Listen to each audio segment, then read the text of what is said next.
Hey everyone, I'm Jason Ward from MakingStarWars.net. This is Force Ghost Rob drinking an Orange Julius. Well, they killed me, Jason. Who In did? the comments. You know what I mean? Like, they just slayed me on YouTube. They were just like, that fucking dude. But you Go know what away. else happened? King Chris became a YouTube channel member. Hold on, I'm gonna hit my Janine. We got one! Yeah. Thank you, King Chris, for being a channel member, as always. I do appreciate it. And it's one of the best ways to support the channel. And if you don't have, if you're not a king, you're just a peasant like the rest of us, and you can't be a channel member, just like the video and subscribe to the channel. You don't have to smash anything. I'm not asking you to smash anything. Just like it. That'd be cool. And table and flip table flip if you want. Table flip it. Yeah, table flip it. You think King Chris knows the King of Cartoons? No. I love the King of Cartoons, man. No. I gotta be on. If you know your royal history, King Chris's family actually murdered the King of Cartoons to take the throne. Do you think he knows King Ralph? Also killed by the King of Cartoons to take the throne. Oh, King Bob. Yeah. King Bob. No, also killed by King Chris to take the throne. Burger King. I can do this all day, Jason. Turns out not really a king, but a queen of the night.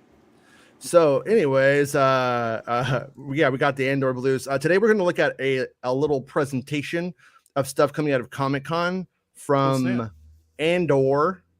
I thought we weren't getting nothing. Well, we're not, but we are. This is probably the biggest news before we start to get real serious interviews and real serious coverage. So it is big news, but it's not like, when I say nothing, I mean there's not going to be a presentation. They're not going to show you I don't believe they were going to show you a trailer. I don't think there's going to be really anything dropping out of that, other than this other thing that they do that we kind of forgot that they do. And that's that they have their Lucasfilm has their floor space at Comic-Con that they clearly just don't want to give up. And it's prime real estate out there. And what they have is some costumes set up, and then those costumes have little plaques, and those little plaques have information. And the last time I think maybe we saw this was for Solo. I don't think they did. Look how that turned out. Mm-hmm. Yeah. They're like, that's it, never again.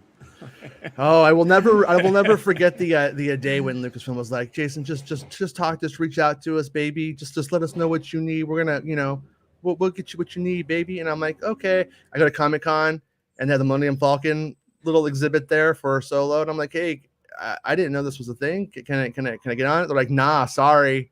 And then I proceed to watch them get their friends on for like 15. Yeah, I got sorry Nari hard, dude.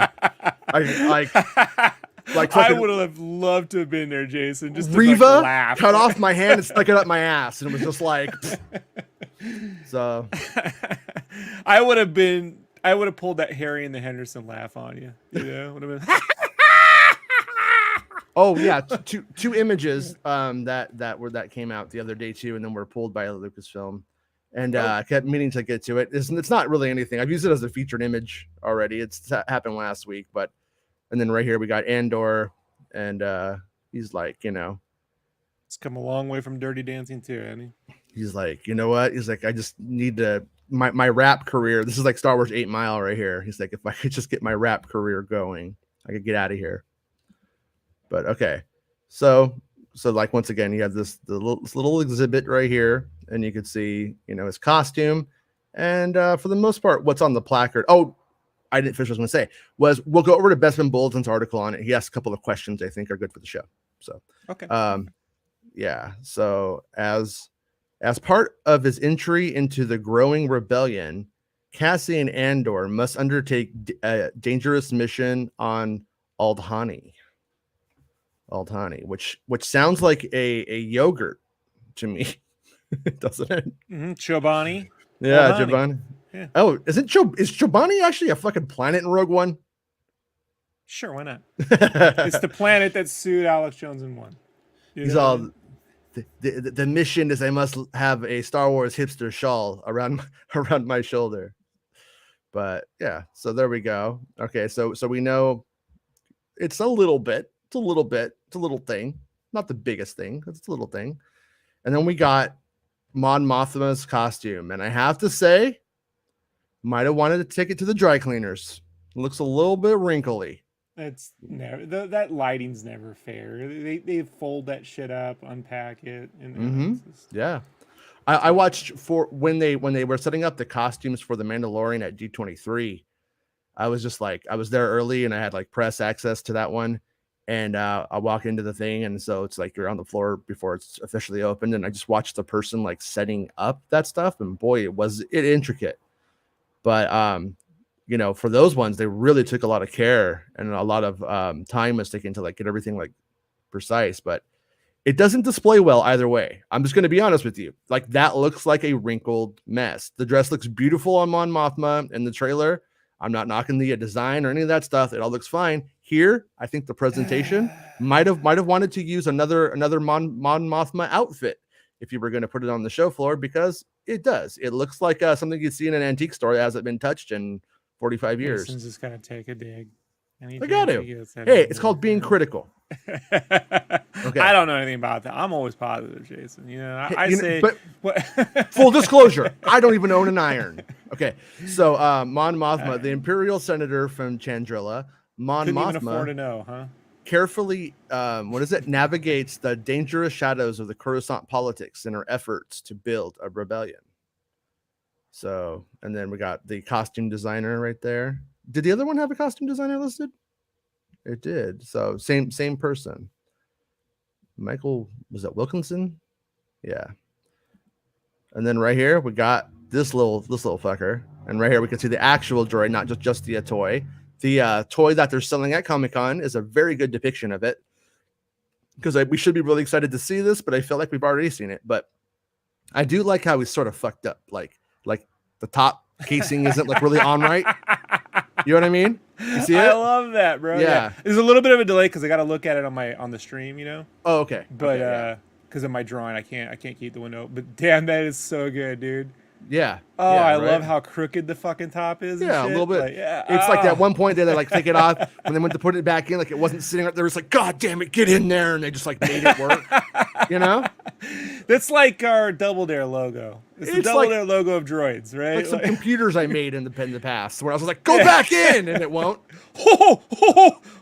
Make your own Amigas, Jason. Oh no. Like what? No, Santa. But yeah, but I mean, deploy the hates, by the way. Deploy the hates. I can't actually read this whenever I am. I tried to center these images from this presentation today, and for whatever reason, whenever I would center the images would disappear. B2 emo. Yeah. Did you miss that last time? I was thinking, me and we were making all kinds of jokes about him listening to Taking Back Sunday and shit like that. B2 emo or B2 or simply B. My B2 emo might be my favorite droid name in a long time, man. Like, that is so good, dude. Is a very old and wary ground mech salvage assist unit that's been towing scrap for the Andor family for years. The droid has a wide array of mechanical tools and various capabilities to meet the functions required. He's like a Canadian Wally. One thing I want to throw out there is we haven't seen the droid with him yet, have we? In that first picture, he's not in that first picture, is he? Just want to make sure, like, he's not back there. I thought it was in the trailer, right? Like it's going over the hump What I'm trying to throw out here to some extent though is I think we do see it back in the trailer, but is this droid, it talks about how like it works for his family, and then Cassian's like, I've been in this since I was 6 years old, right? And so I'm like, were they working and being secret rebels at the same time? Like there's just little elements of this that like I find to be just how does it work itself out? You know what I'm saying? Right. Because like he clearly is, or is the droid with him as an adult is the other question.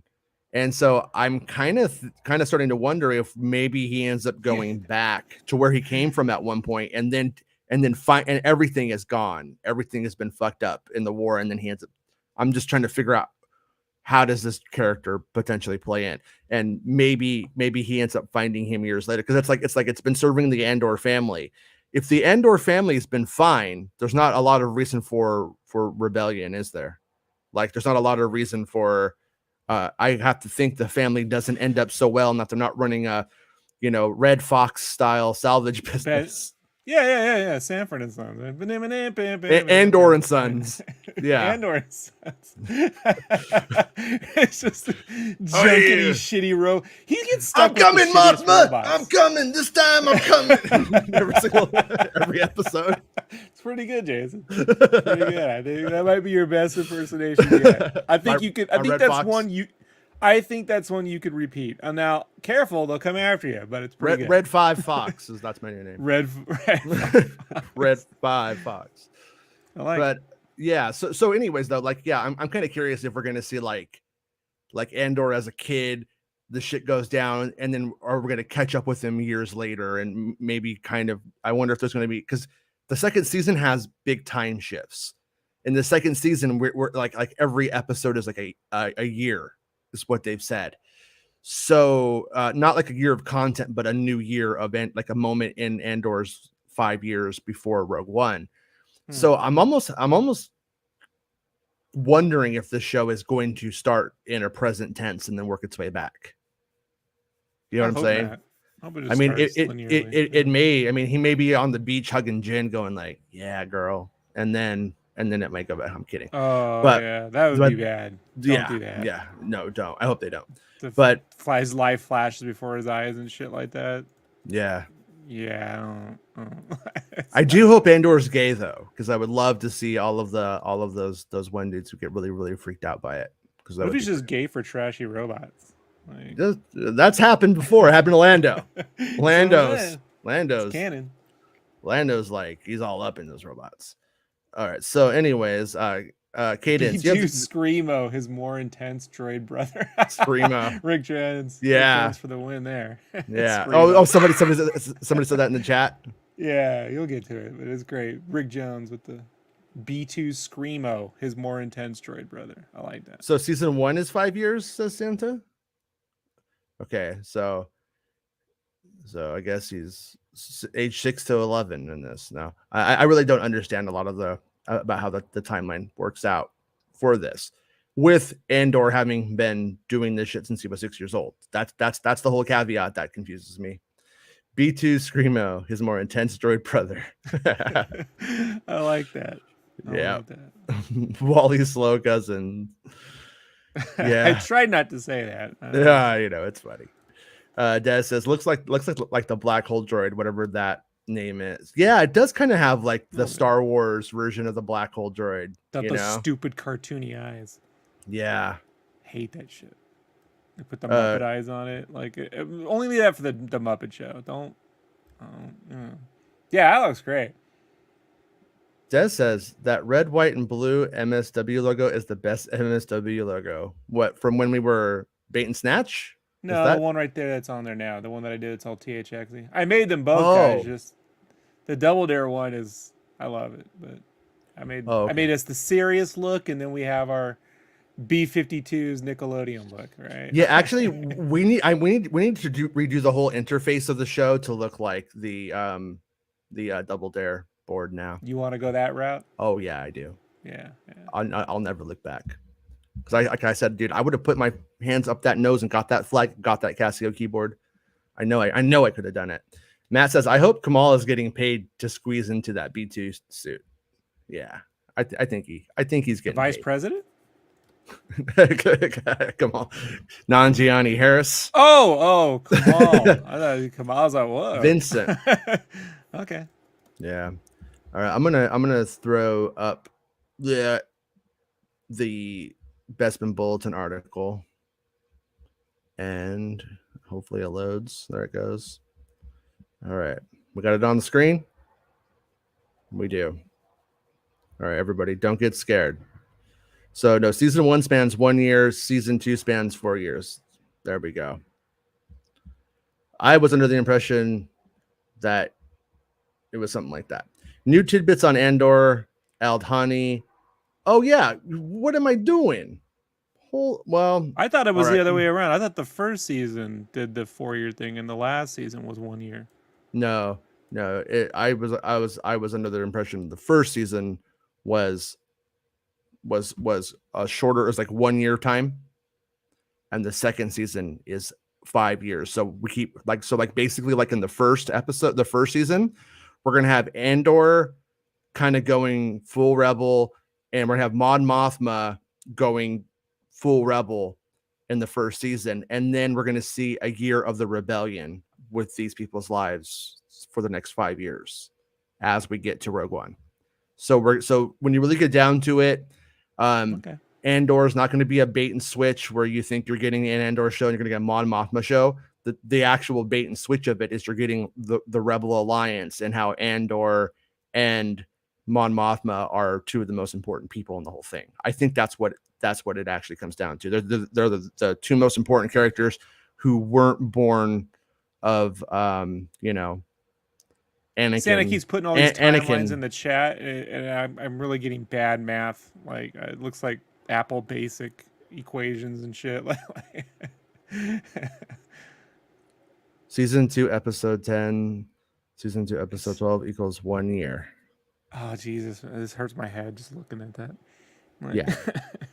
Yeah. Oh. What are you saying? What it is that like in season 2, there's 12 episodes, and basically every little arc there is a year, and there's 5 arcs, something like that. When you get down, yes, yeah. All right, so. But, I forgot to cover the slides on the action figure thing, but we'll get to it in here. We're just over a month away. This is from Bestman Bulletin.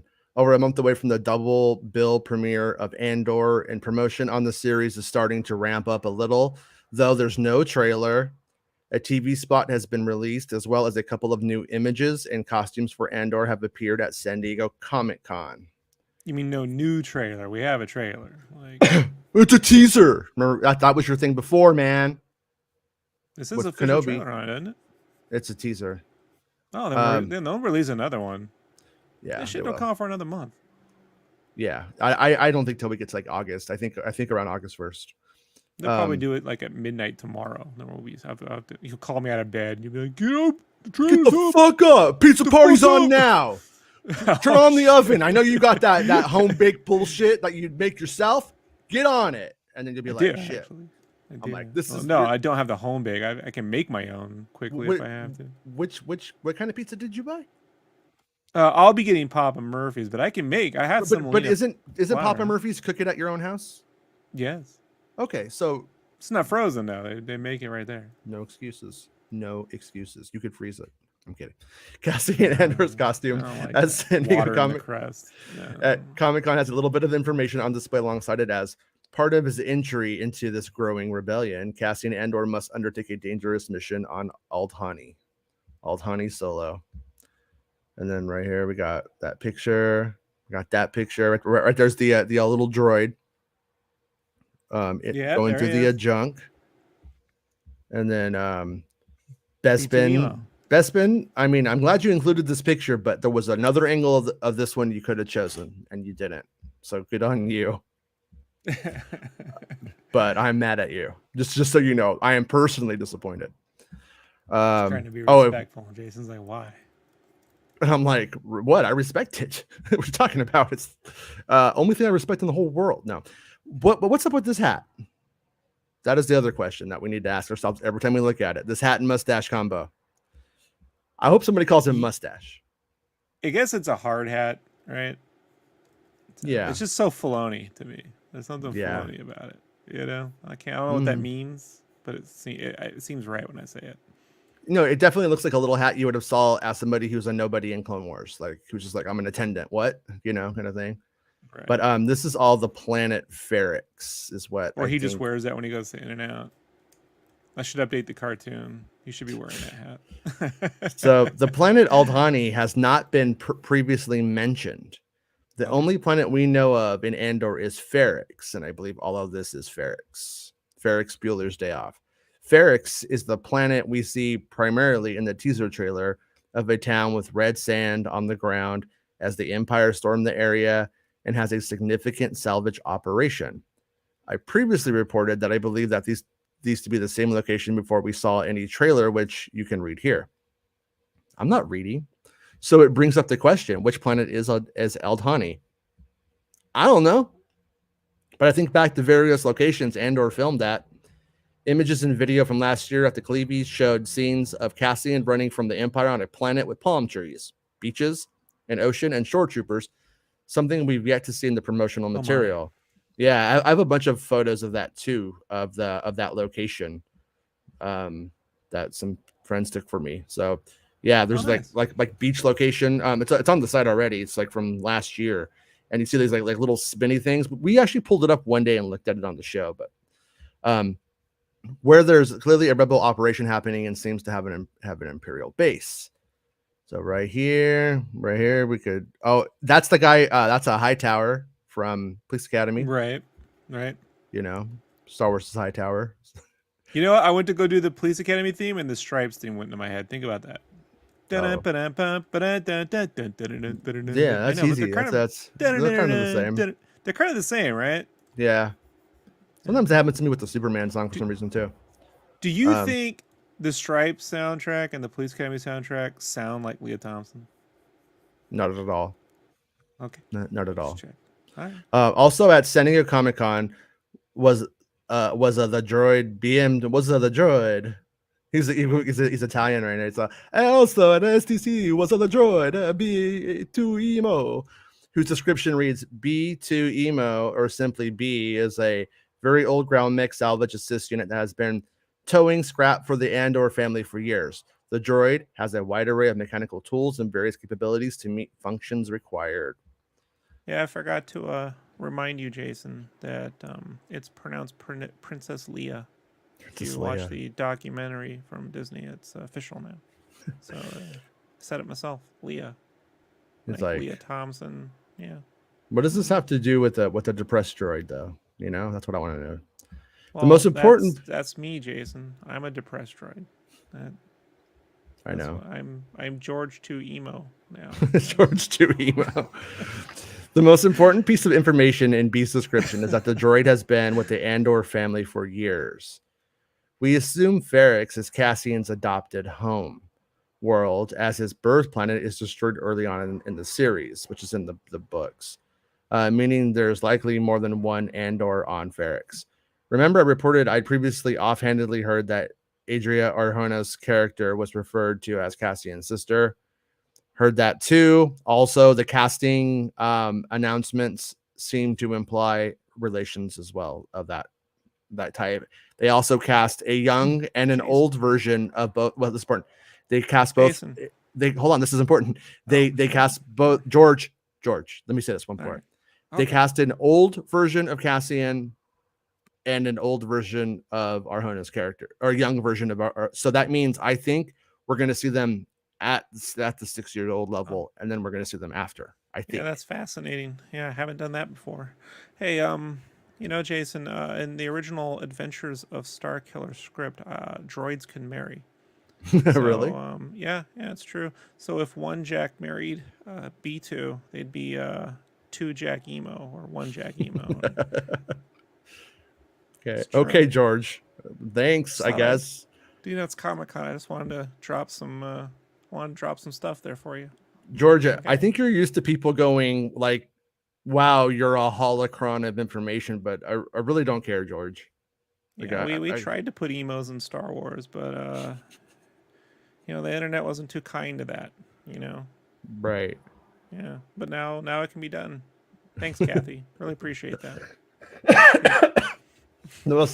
Okay, so Arjona can be seen in the teaser on the planet Ferrix. Okay, wait, did I skip? Yeah. The most important piece of information in B's description is that the droid has been with the Andor family for years. We assume Ferrix is Cassian's adopted homeworld, as his birth planet is destroyed early on in the series, meaning there's more than likely one Andor on Ferrix. Remember, I reported I previously offhandedly hand blah blah blah Cassian's sister. The series previously cast. Yeah, I already said it. Previously cast child act. Okay, he's getting to that stuff. The series previously cast child actors to portray Cassian as an unknown female character for flashbacks. Arjona can be seen in the teaser on the planet Ferrix, as can Cassian and B2 Emo. See the image at the top of the article. Arjona means I love you, right? Like Lilo and Stitch. Arjona. And then this character, I'm not sure if she's also in an Imperial costume later on, like probably doing like an undercover kind of thing, you know. But she seems to. I think it could be her, but I'm not sure. The final tidbit comes from the back card of the Star Wars Vintage Collection figure, which showcases as figures for a new character named Vel Sartha. So we think this is Vel Sartha based off of the figure. The figure shows a female character wearing a brown jacket holding a blaster rifle, and eagle-eyed fans believe it's the person I pictured above, located on Ferrix, due to the figure and the character having some similarities. I wouldn't be surprised if this is Sartha, as Star Wars merchandise in recent years have typically only focused on characters and locations early on in the series in the first wave of products. And we know the Ferrix scenes take place early on in the Andor series. So, and right here you got Andor News. Andor News has me blocked. I have no fucking idea who they are, but yeah, they sure taught me a lesson. What? Yeah. What? Watch out, Andor News. I'm gonna get you. I'm gonna get you, Andor News. Have fun being like, what do I do after Andor comes out? Star Wars Vintage Collection revealed a new character that is probably from Andor, Vel Sartha. So there it is, right there. And Andor News didn't even put that out first. My excitement for Andor is rising. And I can't wait for the series to finally hit our screens. Andor has been without question my most anticipated Star Wars project in recent years due to the sheer amount of talent working on the series. Hopefully promotion ramps up soon, as I can't wait to see it and learn more about the series. So yeah, I gotta be honest with you guys though. I think Andor is going to be good, but I think if you hated Book of Boba Fett and you didn't like Kenobi, I don't think this one's gonna look and feel that different. I don't think it's gonna look. I don't think so. I think it's gonna feel like a Star Wars TV show, and it's not gonna do the Mandalorians thing. But a good one. I don't know. Yeah, I know. I was talking to some people, and I think people need to get real. To be honest with you, just hate to say it, I think it's going to be good. I think Kenobi's good. Does Kenobi look the best? It doesn't. But what I'm trying to say is, no, it's not. I don't think it's going to be. You know, what I'm going to say is, if you hated Kenobi, if that was broken for you as a story and a script, it doesn't sound like this one's going to be that much better. So, and I think the other one's great, so I'm fine. I'm okay, but you sure is. Watch. Just watch. I'm gonna watch it, Jason. That's what we do here. Yeah, and then watch as it plays, like the other shows do. But I wonder. I mean, if the volume is your number one thing, then yeah, you're gonna be fine. If the scripts and stuff like that were your big gripe, it doesn't sound like it's gonna fucking change your mind. It doesn't sound like this is going to be on the other side of that. You know, I'm just saying this. No, I know. So I saw B2 Emo open for the Kira at Irvine Meadows back in 2006. I don't believe that. All right, well, That's hilarious. That's what they say. King Chris, that's not all that's rising. Andor looks like better quality though, but how Andor looks has doesn't necessarily have anything to do with like the writing necessarily. So no, I have no insider knowledge. I make it up. Junkbox says, could we be getting the crew of the Ghost in season 2? Possibly. I gotta be honest, Junkbox. Everybody keeps going to that right there, to Star Wars Rebels and stuff like that, and I always want to write it off. But we did see the Ghost Crew's droid in Rogue One. Like he is in there. Like that did happen. So it's like there is sort of like it's happened before to some extent. There is like evidence of it, but at the same time, this filmed before those people were cast for the first season, right? So that means the first season likely doesn't set up anything for them to show up or whatever. And then season 2 is I don't know how far in the process they are on season 2. You're gonna get the Ghost and the whole crew in the Ahsoka show, folks. Chill out. Yeah, it's time for Rob Star Wars. It's time for me to get hyped up. But season 2 of Andor is going to come. Haters. Season 2 of Andor will come after Ahsoka has come out, so people will know who they are at that point. So I think like the door is cracked. I think it's unlikely. I would bet against it. Jason. I was told the Rebels is the single most anticipated thing by all Star Wars fans. So right. So they should already all know what the Ghost is. It's one of those things where Rebels fans get underestimated because most of the Rebels fans were pretty young when the show was coming out, and now they were like early teens, and now they're getting to be young adults, and there is a lot more anticipation for the Star Wars Rebels stuff and stuff around that than you would think. But like I always say, it's always important to remember what the size of these sub Star Wars projects were. And Rebels had, like, for instance, more views upon its release and more eyes on it than something like KOTOR did. But KOTOR has subsisted by like 15 years, but over the year. Oh no, and that's what I'm saying is when it comes to something like KOTOR, if you want to look at it like a snowball. How just because you liked it in 2002 doesn't mean you give a shit in 2022. Can we look at it like a Star Crunch? Because I don't like this. I don't like Star Crunch. I don't like snowballs. I'm more of a Star Crunch. Okay, in Willow, when Mardigan is on the sled and he falls off and then he rolls into a big ice cylinder in Willow. Yes, something like that. No, but anyways, but what I'm trying to say is that these things, like seeding a fan base with ideas that they want to see on screen, and then like it's a weird kind of thing. But looking at the size of what the original like launch of that stuff was, I think is in some ways important. But also, like, these things have become, they're like I don't want to say cults, but like a cult movie, but there's like cult movies where the movie comes out and nobody. People either it just did okay or nobody really gave a shit, and then over the years it's like, one of the bigger things like Godzilla, and was Godzilla really cult? Like, was Godzilla like never been? I actually know nothing about the Godzilla here. Overseas, it was huge. Like here, it was cult. Yes. Yeah, because like Godzilla's like always been a thing on TV to me, so like I never really considered Godzilla. Well, no, the company that made it was Toho. They shot that and the Seven Samurai in the same year, almost bankrupted the whole company. Oh shit! Because they were both so expensive, but then they made all their money back. Yeah. Worth it, yeah. Crazy, right? Yeah.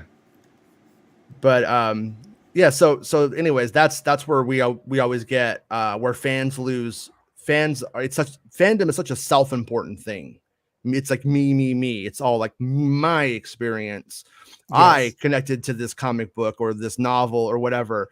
And it's like, when you look at some of the like the behind the scenes sales figures on some of those novels that people that love, not from the new canon as much, but like from the old Legends canon, that's where I saw most of the stuff. Some of those books only sold a couple 100,000 at times. I know. Jason, it takes a Ewok village to raise a Star Wars fan.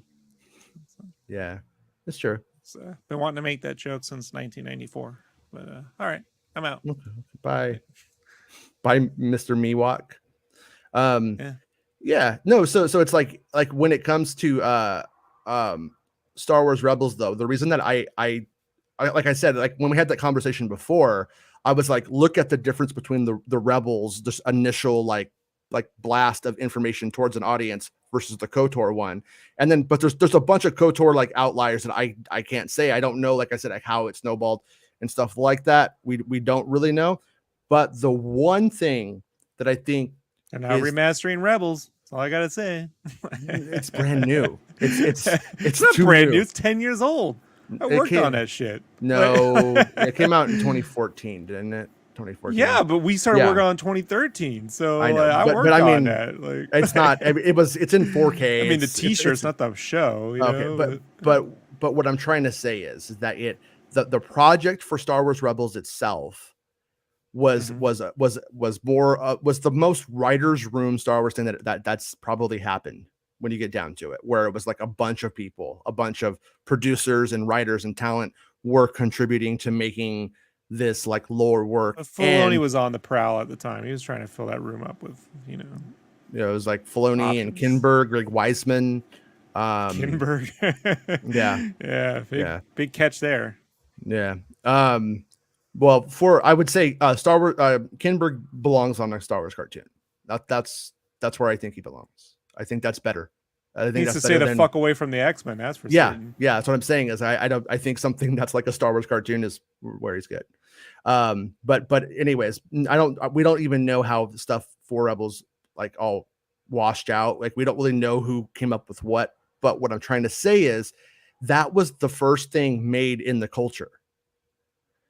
And a lot of those people are still there. Most of them are still there.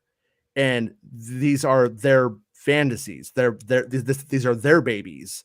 It's not somebody else's. They're not trying to go and pick up, what was the story arc in Republic Commando and how do I honor that? They don't have to do that. They're like, no, I created, I created Ezra Bridger and like I want him to exist. And those people have a voice in the company to this day. So I think that is one reason to not necessarily ever undersell concepts from Rebels. The Rebel story itself, like if we just sat down and I just told you like the actual like story and the intricacies of it, you would be like, it's really good. The problem with Rebels comes when you look at the execution as a Disney XD cartoon at times. That's where it gets like, that's where there's times when I do a rewatch and I gotta just like, I'm not into it. I gotta stop. And then I started again right after that moment. I'm like, this is so good. But I'm very mixed on Rebels. I'm not mixed on the story though. You know what I mean? If I just keep pounding this into my brain, I can watch it. Right, Jason? Right? No, it's that it has really, really, for me, it has high highs and low lows. It has high highs in terms of story. And it like has European Vacation, right? Mm-hmm. It's a European Vacation, very much so. It's more like the two kids they cast. It's like, you know what? You're not my Rusty. That's what I say. Not my Rusty. But you do get some knockers at the end of the movie. What? But yeah, I ever tell you my Beverly D'Angelo walking the tracks porno story? No. So I was like, I was about 8 years old. And my friend's like, hey, we should go walk the tracks because that's what you did back then. And I'm like, I don't want to go walk the tracks. And he's like, sometimes you find Playboys out there. And I was like, okay, I want to walk the tracks. So we go out and we're like walking the tracks, and then we don't find any Playboys. But what we find are like those those newspaper ones that people would like pay 50 cents for, and then get like probably, I don't know, ads for stuff. And but anyways, I find one and it's fairly intact. It's a bit ripped up, but I'm like, so I put it in my pocket. So I go home and I'm like looking at it, like 8, God, I was a little weirdo at 8, and I'm reading it, and in it, it's actually, it's not interesting. It's an interview with a smut movie maker, and they're like, who would you want from mainstream Hollywood to make a movie with, and why? And it's this whole article about this guy talking about Beverly D'Angelo and his concept. And I'm like, and I read the whole thing. And then after that, whatever started. And then after that, whenever I watched Vacation, I'm always like, I see it though. She sort of makes a porno in that movie though, right? Yeah. They it's actually, they actually kind of, it does get there. There you go. But, yeah. So anyways, I would always bet again. It's weird. I'm going to contradict myself. I would always, when Junkbox says, could we? I always want to say, yes, we totally could, but I don't think we will. And the reason I don't think so for Andor is the timeline doesn't add up. Jason doesn't think there's going to be any story in this thing. I seriously doubt if you're going to have anything else other than that too, right, Jason? What? So you don't even think there's going to be a story in Andor, let alone... Well, why are you saying that? Right? What? You said that there's not going to be any story. I didn't say that. Yeah. Well, that's what I heard. Okay. No, I said if you think that they're going to write 24 episodes of a TV show and the episode scripts aren't going to somewhat play like Kenobi did in terms of how they are written, I think maybe everyone's going to be disappointed. Well, we'll I see. I Because I, I I got kind my of Andor underwear and hat and foam finger on. Like, I this is think the I one for think Rob. I think Andor is being held up right now as, oh, if those other things didn't work for you, here it is, you guys. And I kind of think that I understand, I see the positivity in that, but I think it's ultimately, I think when it's juxtaposed Star Wars against itself in terms of quality, I'm not sure if I believe. I would love to be wrong, but I'm not sure if I believe Well, I'll take it's Tony going to be Gilroy that big over of a show. Joby Harold at this point, Jason. That's all I got. That's well, yeah, Gilroy's amazing. I mean, I'm not going to take that from him, but also, there are various writers on these shows too. No, it's not just one writer. Oh no. He writes everything and he directs it and he does catering too. It's fucking nuts. But when's the Transformers movie come out? I don't even know what that is. Transformers is dead to me. Joby Harold. He's writing the Beasts movie. Okay.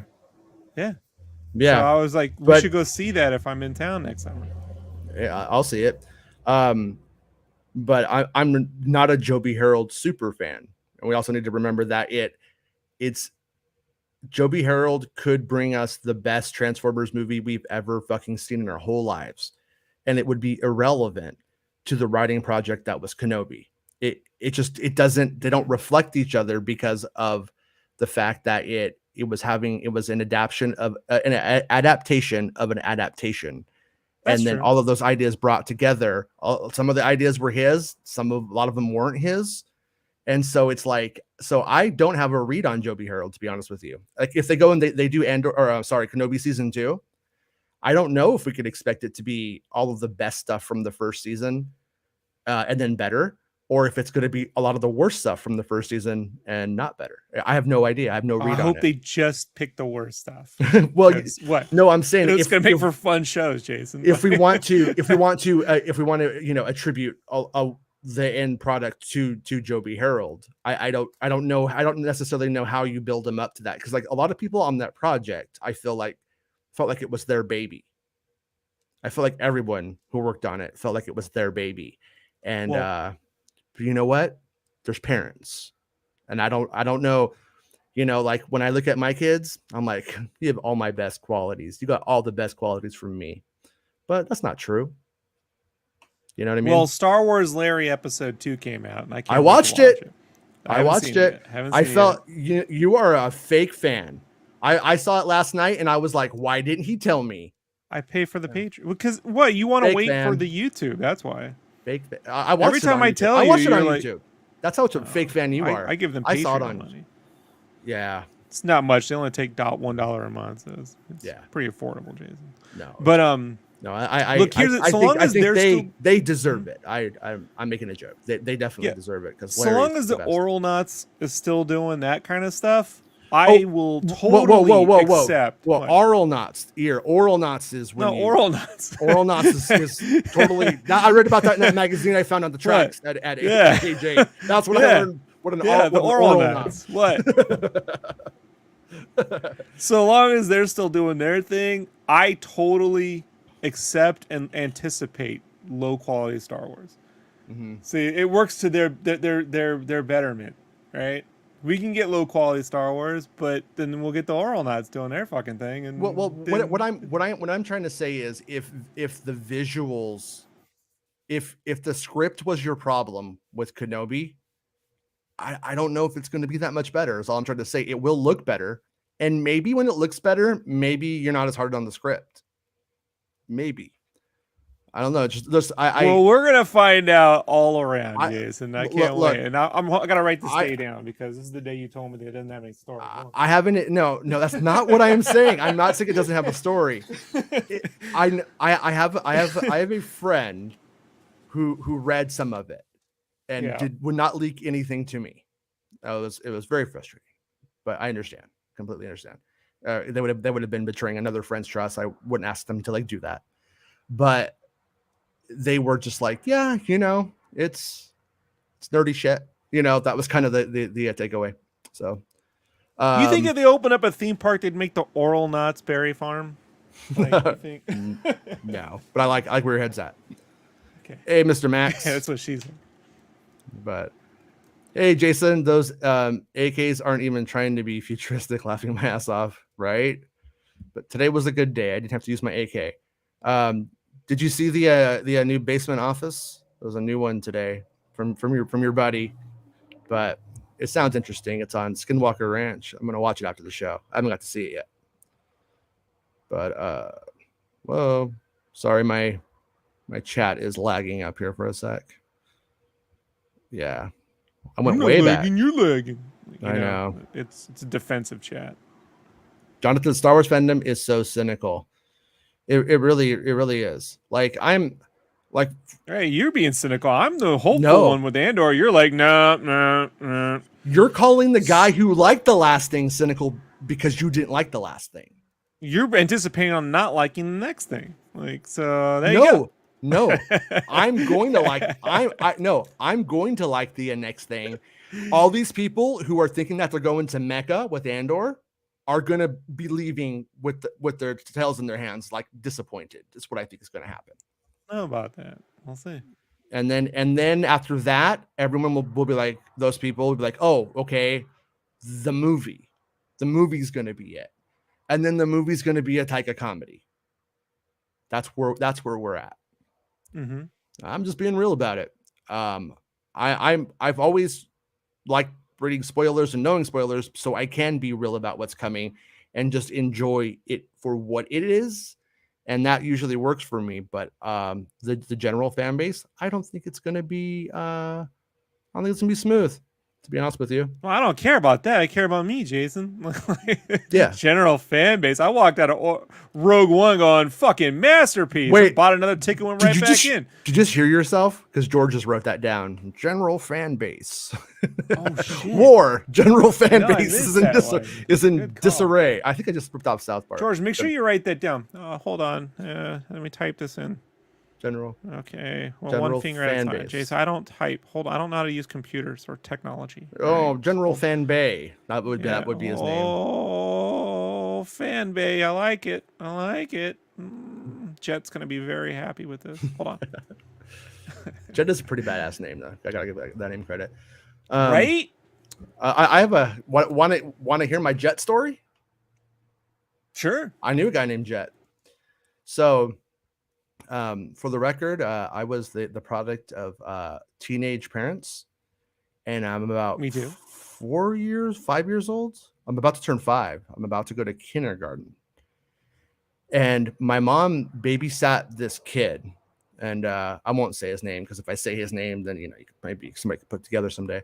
But my mom babysat this kid, and for this guy, and his name was Jet, and so Jet would bring over the kid who was a buddy of mine. We like played together, like same age as me and everything. But he would bring him over like in his underwear, just like no clothes. Very early in the morning. Like I think he worked like with my dad in like the oil fields or something, oil industry. And so they would start work at like 5:30 in the morning. So kind of made sense because the kid was like, sleeping, and the dad would just wake him up, bring him over to our house. And so one day I go to get dressed and I don't have any clothes. Mm-hmm. And my mom's like, that fucker, it's Jet. And I'm like, what? And she's like, and she starts complaining. And it turns out that she would have to put Jet's kid in my clothes because he didn't bring him any clothes. And then he would go home with my clothes. And then I have no clothes now. So my mom tells him to bring the clothes on like a Monday. He doesn't. Bring it on Tuesday. On Tuesday, she says, you better bring the clothes tomorrow or I'm not watching. I'm not watching your kid. And then the next day, he doesn't do it. She still watches the kid. She tells him, this is it. And then, so it's like Friday now, I think, or something like that. And right. My mom tells me, go stand by the door. When I tell you to open the door, let him in, the kid in, and then open she said only open it wide enough for him to come in. So I opened the door, and my little buddy comes in and stands over next to me like, what's going on? And my mom says, open the door all the way. And I do. And she runs up onto the coffee table and fucking does a flying kick with 2 feet into the guy and fucking takes him out. And then tells the kid to go, and we locked the door. And that's my Jet story. That's all I remember about him. Good times. Look, Jason, I have a confession to make. I only named him Jet because Steven promised to name his kid Sharks. And he didn't do it, Jason. I gave him a whole fucking point on my movie, and he didn't do it. Didn't do it. This fucking dude. All right. Didn't do it. I'm back. I gotta go back to Comic-Con. Bye. So Mark says, I mean, Tony Gilroy fixed the Rogue One script, so if he's writing this, means he has to have some quality. But once again, Mark, we are in the same territory as we are with Joe B. Harold. Number one, though, I believe. Hold on.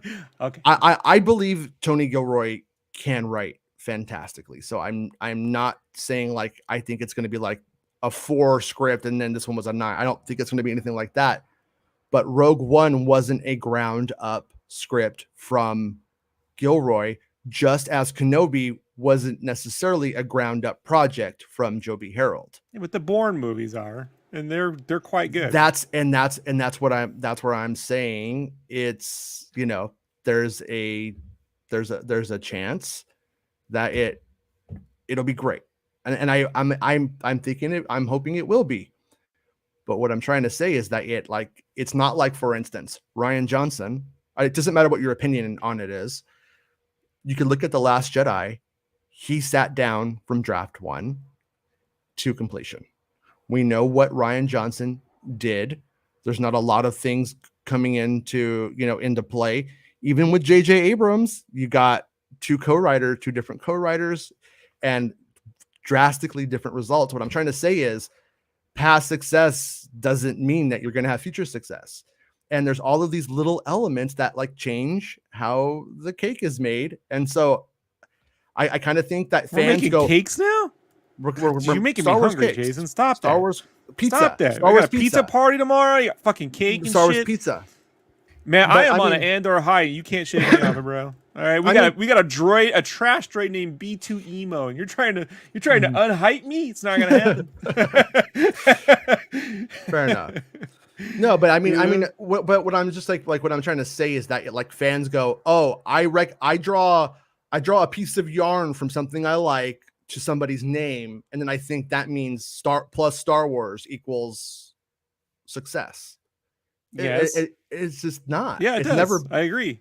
Or else it would be like George Lucas would be a success, and most of the people I think in the chat would be like, I think we would have a mixed bag of opinions on George. It just doesn't. Well, you know my opinion on George. You know. Well, no, I don't. Actually, you never shared it with me. But I gave George the benefit of the doubt. Like with the Phantom Menace, I was like, all right, so he's out of practice. It's the Attack of the Clones where he gets no excuse. Mm-hmm. Now, I'm being serious. I'm not even like shitting the bed on that one because there's a lot to like in the Phantom Menace, despite what people may think. But once again, like Attack of the Clones is a good example of a writer who may have done several things that you respected or really enjoyed, and then said, hey, what happens if I put... Yeah, but there wasn't a 30-year difference between the last Bourne movie. You know what I mean? Like, no, but there is a huge difference in between the Phantom Menace script and the Attack of the Clones script, based off of George going, I want to see what happens when I do romance. And what if no, that was Jonathan Hales, and I told him to just suck tongues, and he wouldn't do it. No, I told him to suck tongues, and he wouldn't do it. That's what I would do, and he wouldn't do it. Jonathan Hales wrote one of the best young Indiana Jones scripts you ever produced, and you didn't help him write on that one. I'm sorry. I'm still thinking about that pizza party tomorrow. Can I come to that? You could come, George. Yeah, you could come. Okay, great. Yeah, just bring your own pizza. Bring your own. As I took away from that that whole like autobiography of him. He's like, he's diabetic. I'm like, he don't eat like it. Like he's eating Mongolian barbecue. Like, well, yeah, George was diabetic, you know, back when he was totally fit, you know, like when he was like young and thin. So it's yeah. Hopefully I think it's under control though. Excuse me. I hope so. Johanna says, really holding out that either Tarkin or Thrawn show up. Man, dude, Thrawn's gonna be on Ahsoka, right? Once again, we have where the timelines for casting don't add up, you know. So season two could go that way. Season 2, it could happen, but I would not expect it to happen in season 1. But the one thing that I would say is, you know, if they knew what they were probably going to do, it is possible, however unlikely, that they went and filmed the placeholder, cast Thrawn for Ahsoka, had filmed the part, and then drop it into the edit. I mean, that could always happen. You can never discount that. It was like a Southern plantation accent. I don't. Right? What was it in Star Wars? Unlikely. When herbs and spices. Yeah, so we have analyzed the attack, and you know, I do declare. I just got a text message, and it goes, "Roach, I'm sorry, I can't make Sunday's travel plans. I need to take care of my company's paperwork." And I got another text, "Roach, I'm sorry, I can't make Sunday's travel plans." It's like, are those like bait calls where they're like you're supposed to like go like, "Hey, I'm not Roach," and then they're like, you know, "Oh, I want to buy some insurance," or "I'm a Nigerian prince." That's what Jordan does now. I he finds it fun.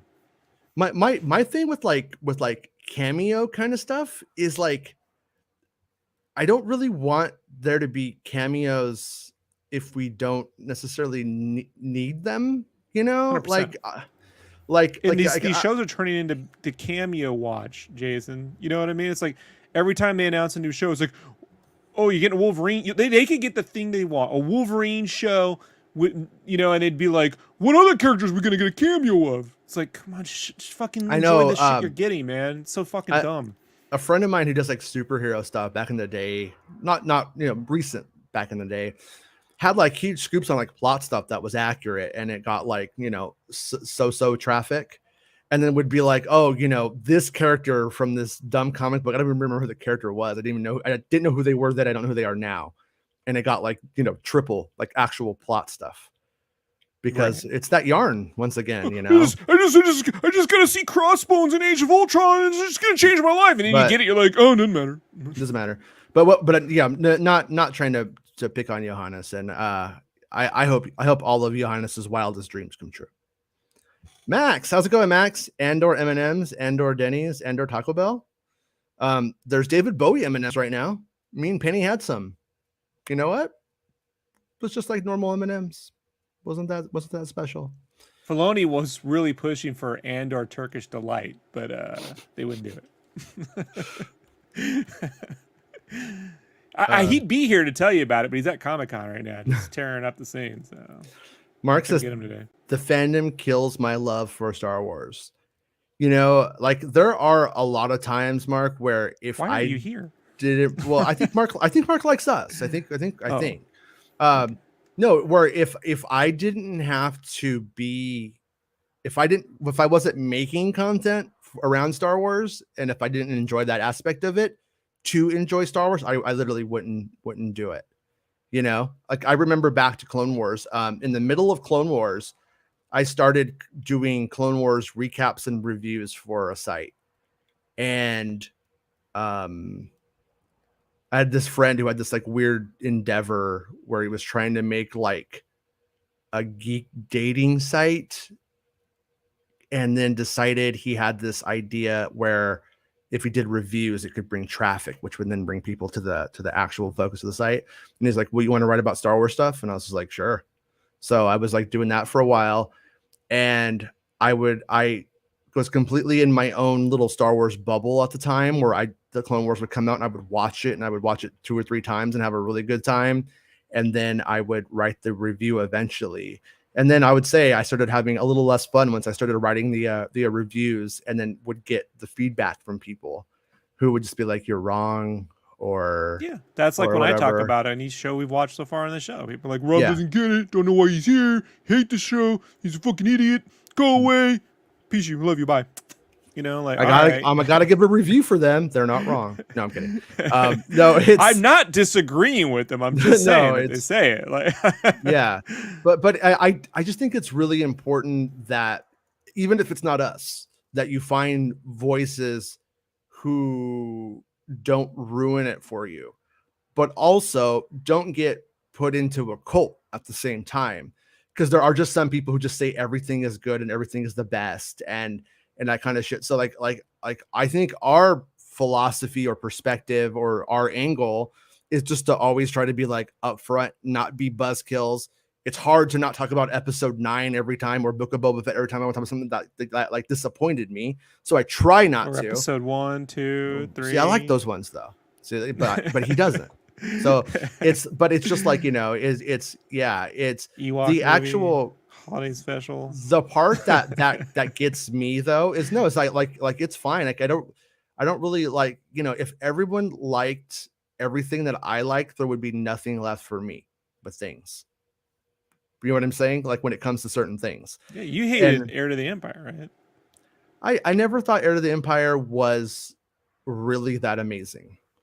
When I read it as a kid, I was both. I was like, wow, I almost really love this. This Yelsamiri concept is the stupidest idea I've ever heard. I still don't know how to pronounce it.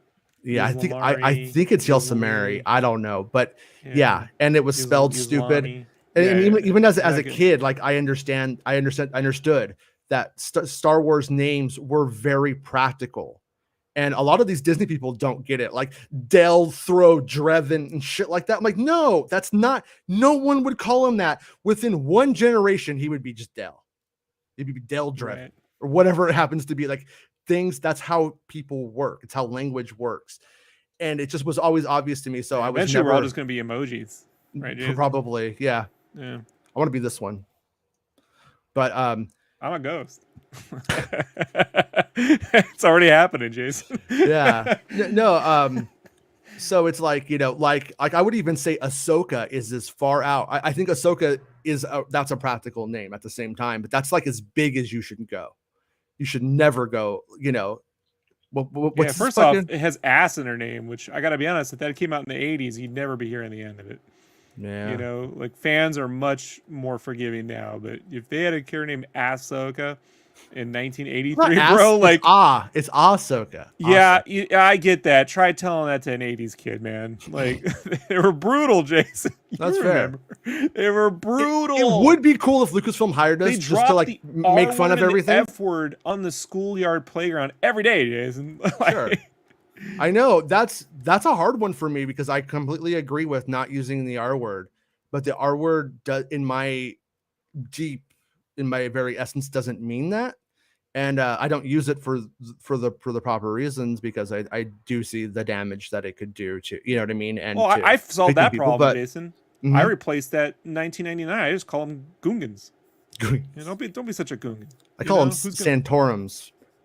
That's close. The fandom kills my love for Star Wars, but yeah, so it's like when it comes like participation in fandom is completely, it's your consent, like when you're there and when you're not. I think that's like the important thing is when you're hearing too much that's bumming you out or just doesn't work, then don't partake, but at this or go make your own content and make your perspective heard. Yeah. But I don't suggest don't stay up all night to watch it, right, Jason? I love doing that. That's what I did. I bowed right out. I'm like, yep, well, I'm out of this one, guys. Like, yeah. But that's like the way to go. Like the way to go is like when your friends are having fun doing something and you just aren't having fun and don't want to do it, you don't stay and then like ruin your friend's time that way and just nobody does it because you want everybody to do what you're doing. Like that's not like how adults work. That's like how you work when you're a kid. And so like, when you stop having fun, then just bow out, let people have their fun. I mean, that's at the end of the day kind of what's important. but I also don't think it means like don't be critical, because I think that the opposite side of that are the people who say everything's great when things aren't great. Like I had an actual conversation with somebody on Twitter that I was happy about. And Max had the idea for that Star Wars video with the yakety sax kind of music, the Benny Hill music playing while Leia runs around, and then I took it and made it old timey looking, and we were like laughing about it, and I shared it on Twitter, and somebody saw it and they're just like, make fun of it all you want, but this is really good Star Wars or something like that. And I was just like, yeah, I can make fun of the scene and think that the scene is poorly executed without thinking the whole thing is like, and that's kind of a thing with fans where they're almost like above critical. They're almost like abusive parents. You know what I mean? Like they're like tiger moms or something, whatever the fuck they call them. Like where they just like get too crazy about like an imperfection and then overlook all of the perfections that follow. And I probably think that never as bad or as good as people claim to be. Like when something comes out they don't like it, they go, "That's the fucking horrible thing ever. It's all broken. It's dead. Marvel's dead. Disney's dead. It's all dead. It's all gone." Blah blah blah. And then 2 years later, like it's actually really underrated. No one appreciated it when it came out. Blah, blah, blah, blah. Like, all right. Yeah. Okay. Like it's. I mean, seriously. I mean, like watching the reformation of Age of Ultron last year was just crazy to see, like, because I was like, it's not bad, man. It's not as good as the first one, but it's got a lot of cool Hulkbuster fights, fucking dope. Friends are like, just total shit, man, shit. I'm like, oh, I sat through Batman and Robin, man. I've yet to the only thing that got close to Batman and Robin for me was that Catwoman movie. Remember that one where she like turns into a CG cat, like she's licking herself and shit. Yeah. Well, that sounds fun, but yeah, I didn't watch the rest. Not as you think it sounds fun, like Scarlett Johansson and Sam Jackson, as evil Nazis. But that fucking Spirit movie is one of the worst times I've ever experienced in a enclosed area, ever, let alone a movie theater. So so right here we have, and I'm gonna pick on you now, Mark, because you're here. But it's like, this is, I think, an instance of either me misspeaking or people hearing what they want to hear. I'd have to go back and watch the whole show to figure out which it is. But I didn't say it was bad. I'm saying if you thought the last show was really, really bad, really, really poorly written. Yes. I don't think it wasn't, though. What?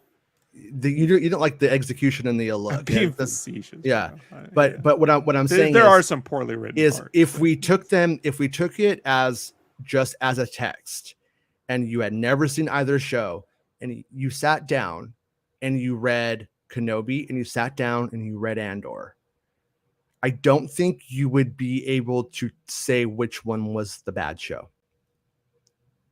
That was my takeaway from the conversation. Correct, because in the script it says Leia runs away, but then when they go and shoot it, it looks fucking dumb. Exactly. Exactly. Yeah, I get all that. I'm not saying that, but I can tell you right now, I can read Boba Fett and tell you there ain't nothing there past the first 2 episodes. Right. But that's just the story. Like, there's nothing there past the first 2. The Mando episode, but we're not. Book of Boba Fett was a bunch of little stories that did not really weave together well. But Kenobi itself, it is actually, I think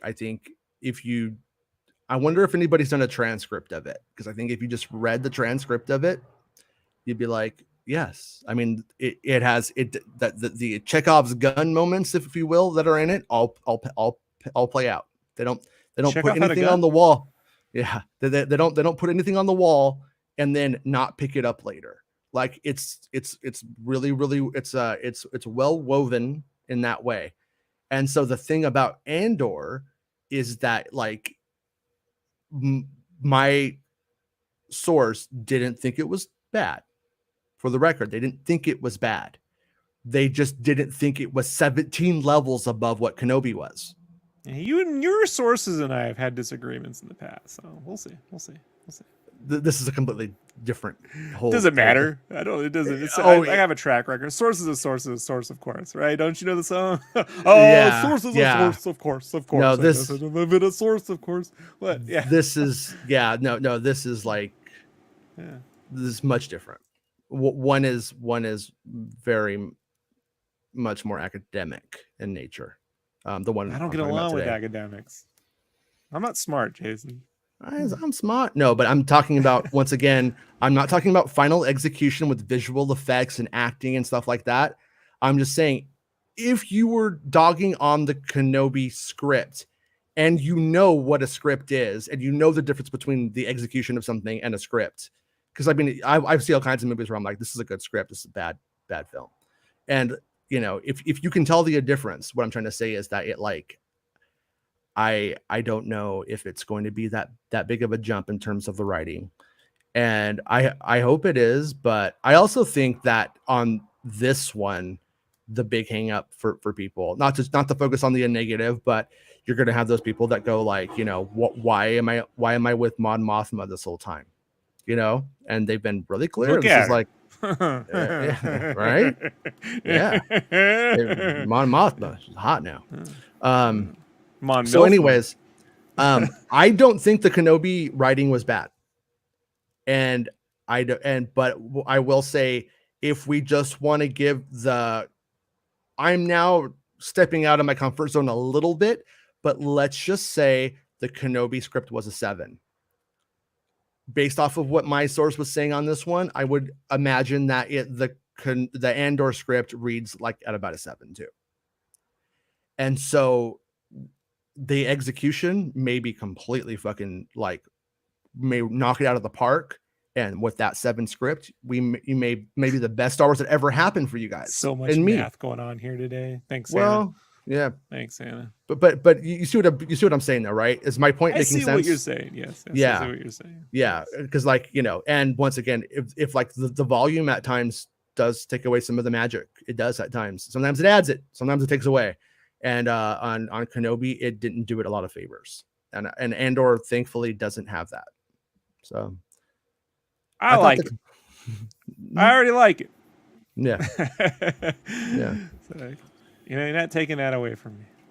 I think in a lot of ways, though, one thing I don't think is really discussed enough is I think Andor is more important than Kenobi was for very, very big reasons. And the big reason is that they're going to continue on with these stories about the Rebel Alliance.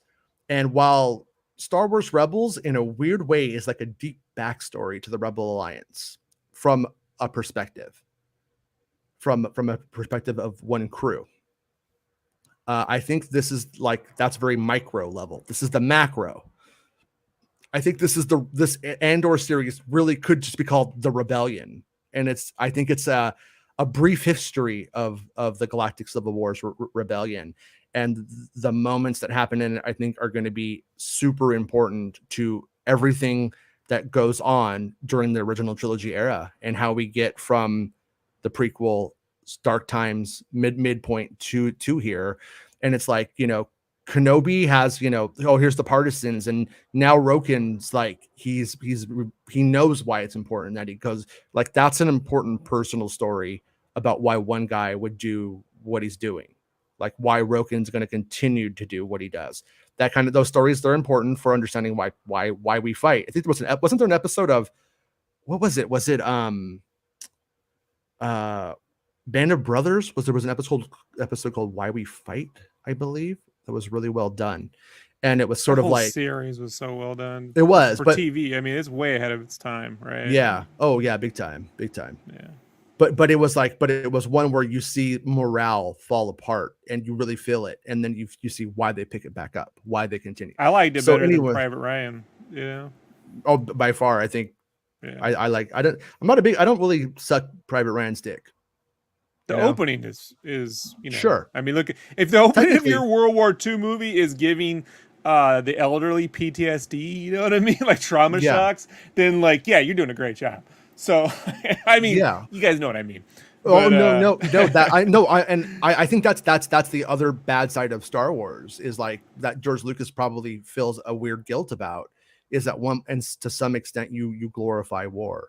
To some extent you say like, like Star Wars isn't really there's people who I want to be an X-Wing pilot, so I'm going to go join the military. They don't end up flying a jet. They don't end up, they end up like on a beach somewhere carrying their own arm. That shit kind of shit can happen. And so it's like Star Wars doesn't really do that. When people get their arms cut off, it's kind of cute, then they get a robot hand. But anyways, to be fair, Jason, I wanted Luke to run into a walnut tree at the end, but they said it was too depressing. So Fair so enough. he just blew up the Death Star and saved the galaxy. Whatever. Yeah. All right. I gotta get back in line. Hall H is starting up. Good. Could Jude Law be Thrawn? I mean, at the end of the day, like we can't stuck on there with a bunch of kids and shit. Yeah, I mean, I think we really can't discount the possibility that Thrawn and Ezra end up completely separated. Jeremy Corbyn is fucking Thrawn, Jason. I read the fucking news. Huh? It's the guy who does he's like the guy from Doctor Who guy. He's got Rome, the Rome guy. And shit. No, the fat dude with the TV show. He used to be on Doctor Who. Oh, is his name Jeremy Corbyn? Yeah. I thought I'm thinking it's Corbyn, but is it Jeremy? Am I brain Jeremy farting Corbyn? No, I see the orange, the green, Jeremy Corbyn. Red, Jeremy Corbyn brown, is a member of the yellow. Parliament of the United Kingdom. Yeah, and also, wow, that's a busy guy. You're thinking of Corbyn. You're thinking of that guy, that late night talk show host, right? Yeah, that guy. Yeah, that had to have been parody, right? No, that's him. Yeah. Spitting image. I mean, I saw people taking that seriously, and it angered me how stupid people are when they take that seriously. So I'm like, that was always parody, or just really stupid. Yeah, really stupid. Or both. Yeah. What was the really stupid thing from like last Friday we had, where like Santa sent it to me, and I was like, I brought it. It's like this is going around or something. And I like looked at it, and I was like, that's not fucking no way. I don't remember what it was now, but clearly it didn't pan out. But anyways, yeah. I mean, would be interesting if it was Thrawn and a bunch of kids. It's crazy. What's very academic? It's a new codex that allows you to get onto the dark web using Tor technology, I believe. Baymax says, "Hey, I'm a huge Rebels fan, and I'm no spring chicken. Rebels has big and growing popularity with OT fans in the collecting community who get OT fills from the Ghost and Ragtag crew tropes." Oh yeah, no, that little fanfare, the little makes that. Sometimes that show will pull me out. They'll do that, and I'm right back in. It's brainwashing. So the themes and the music do matter. They do matter, yeah. No, I never said that yet. They don't. What I was saying was I wasn't buying this Natalie Holt. I wasn't buying the story that they were telling Natalie Holt about John Williams because we heard that shit popping up in Rebels constantly. She specifically said Deborah Chow told her. Yeah, I know. She called out Deborah Chow, so like if it weren't true, I doubt she'd fucking say that. I'm not saying Natalie Holt is lying. I'm saying I don't really know if the way that Natalie Holt understands it is exactly the hard, fast rules of the situation with John Williams. I like that Williams has hard, fast rules now. Yeah. I mean, at the end of the day, if you piss John Williams off, he won't do your Indiana Jones movie. So in some ways, he probably has him by the balls. We're so scared. Oh no, that's to them that's in marketing. That's a huge marketing checkbox. You can't say it's not going to be the same thing you liked before. You could say that about Spielberg not coming back and Lucas not coming back. But yeah, but you can't say it about Williams. So it's a check mark in the safety zone for them. I think that's why they would want it. But and for the record, like I went to the first time they ever showed Star Wars Rebels to an audience, and I was there. It was actually at Comic-Con about this week. I had to wait in line for about 8 hours to see it. And afterward, Kinberg was there, and I remember talking to Kinberg and Hildago after, and we're like, the show has a lot of heart. And then does he they were talk in like, awesomes? Does he say awesome a lot? no, I don't think so. He was pretty just like, yeah, yeah. He was Oh like wait, I very saw him talking. He doesn't use thoughtful. He awesome. was very Never mind. Yeah. thoughtful. I thought he was thoughtful too when I saw him talk about X-Men, and then I saw mm, his movie, and I was like, yeah, not so thoughtful when he made it. yeah, I Articulate mean, though. yeah. But the one thing, it was kind of funny because I brought it up to them. I was like, I like a lot of the show, but where it feels so different than Clone Wars to me is number one, heart, which I'm glad that it has. The other side of it is this monologuing, the main character telling us instead of showing us kind of stuff. Yeah, I'm like, not a kind fan of of, that. I'm all, that's where I'm kind of not really like loving parts of it. But the story was good. I'm like really excited to see, and at that point I kind of felt like, this thing hasn't been written yet. Like maybe, maybe saying this, maybe they'll go like, hey, maybe that's not a good idea, but it just got worse. And it's really tolerable in the first episodes, but later on it gets bad. To be fair, Jason, R2 is monologuing the whole trilogies, but he just because it's bleeps and bloops, you can't fucking understand it. What do you call the kind of like attitude? Like, remember when they made the Legend of Zelda cartoon, and he was like, "Excuse me, princess." Yeah. What do you call that? Sassy 3PO.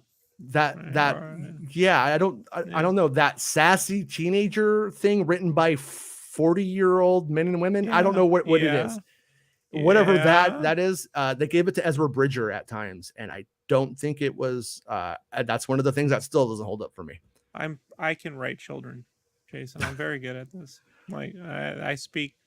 Maxi Big the Force. Every George kid says that. To your credit, when you went to write a kid, at one point you said, "You know what? I'm going to write him like a 1950s science fiction kid," and he said "wizard." So that's true. Also, to be fair, one time I was incontinent and Jess said, "Look at that poodoo," and I was like, "Ooh, that's going right in the script." Can I tell them? Can I tell them where? Yeah. So George would hallucinate, and when he would see Rick McCallum, he would think he was a wizard, and he'd call him a wizard. Yeah. And that's how it made it into the script. I was on Space Lizard at the time. Wizard. You ever heard that band? Like, what is it? Like Lizard, Wizard, and the Gizzard something? It's kind of fun. Junkbox says, if it wasn't in Rio Bravo, I didn't hear it. I gotta go by. Oh, I also got to say, I was thinking about Baymax the other day. I'm still listening to that Wet Leg record. Like, it keeps falling down, like on my playlist, like almost off. And once the Wet Leg record's almost off, it gets right back on. It just jumps back on. Chumbawamba. The record will not die for me. It's good. I enjoy it. It's a good record. I do think that the second record's good. I think we got something that's going to last forever. It's going to be good forever, for a long time anyways. But Wet Leg, that's my musical recommendation of the day. Also, one last thing. Weezer, the Star Wars people who get really mad and don't watch Star Wars anymore. That's like Weezer for me. And the first two records are my original trilogy. I was there for all the important parts of the Green record in the summer 2000. Good times. Then they just kept breaking my little heart. And I felt about Stone Temple, Jason. Oh no, first two albums. They're always fake though. No, shame on you. There was a Motley Crue band who tried to pretend to be grunge. No. Yeah, and then they got with Guns N' Roses after, which even proves it. I told you, first two albums. Yeah, it's like Weezer. No, I won't. I don't know. A part of me hates myself for liking Interstate Love Song, and I don't know if it's because it's actually good or if is that my nostalgia. It's actually. Do you know Lost in Vegas? Mm-mm. They're a YouTube channel. There's two guys. They're really good, Ryan and George, and they listened to it for the first time. And he really stresses, he wants to come up with a thing where we can describe what is good, even if it isn't your thing, but you could still agree it is good. This is a whole 1994, 1995. I bought a guitar magazine. What tabs do I have to learn today? Because you didn't have the internet back then. And I'm like, no. Well, yeah, that's great. Still remember it though. It's so good. I guess. Wait, that's the wrong one. That's from the first song. Where's she going? Where tomorrow that I need. Yeah, I almost feel the same way about them as I do like Aerosmith, where like if I could just get music tracks of it, I'd be like, yeah. They got hot daughters. Oh what? Yeah, Liv Tyler was pretty hot. Now she has like a plastic face. It's kind of weird. Though. By the way, I did karaoke one time. I just go up there and just started like loosely run. You can always karaoke to that. Never feel so self-conscious about it. Yeah. Mm-hmm.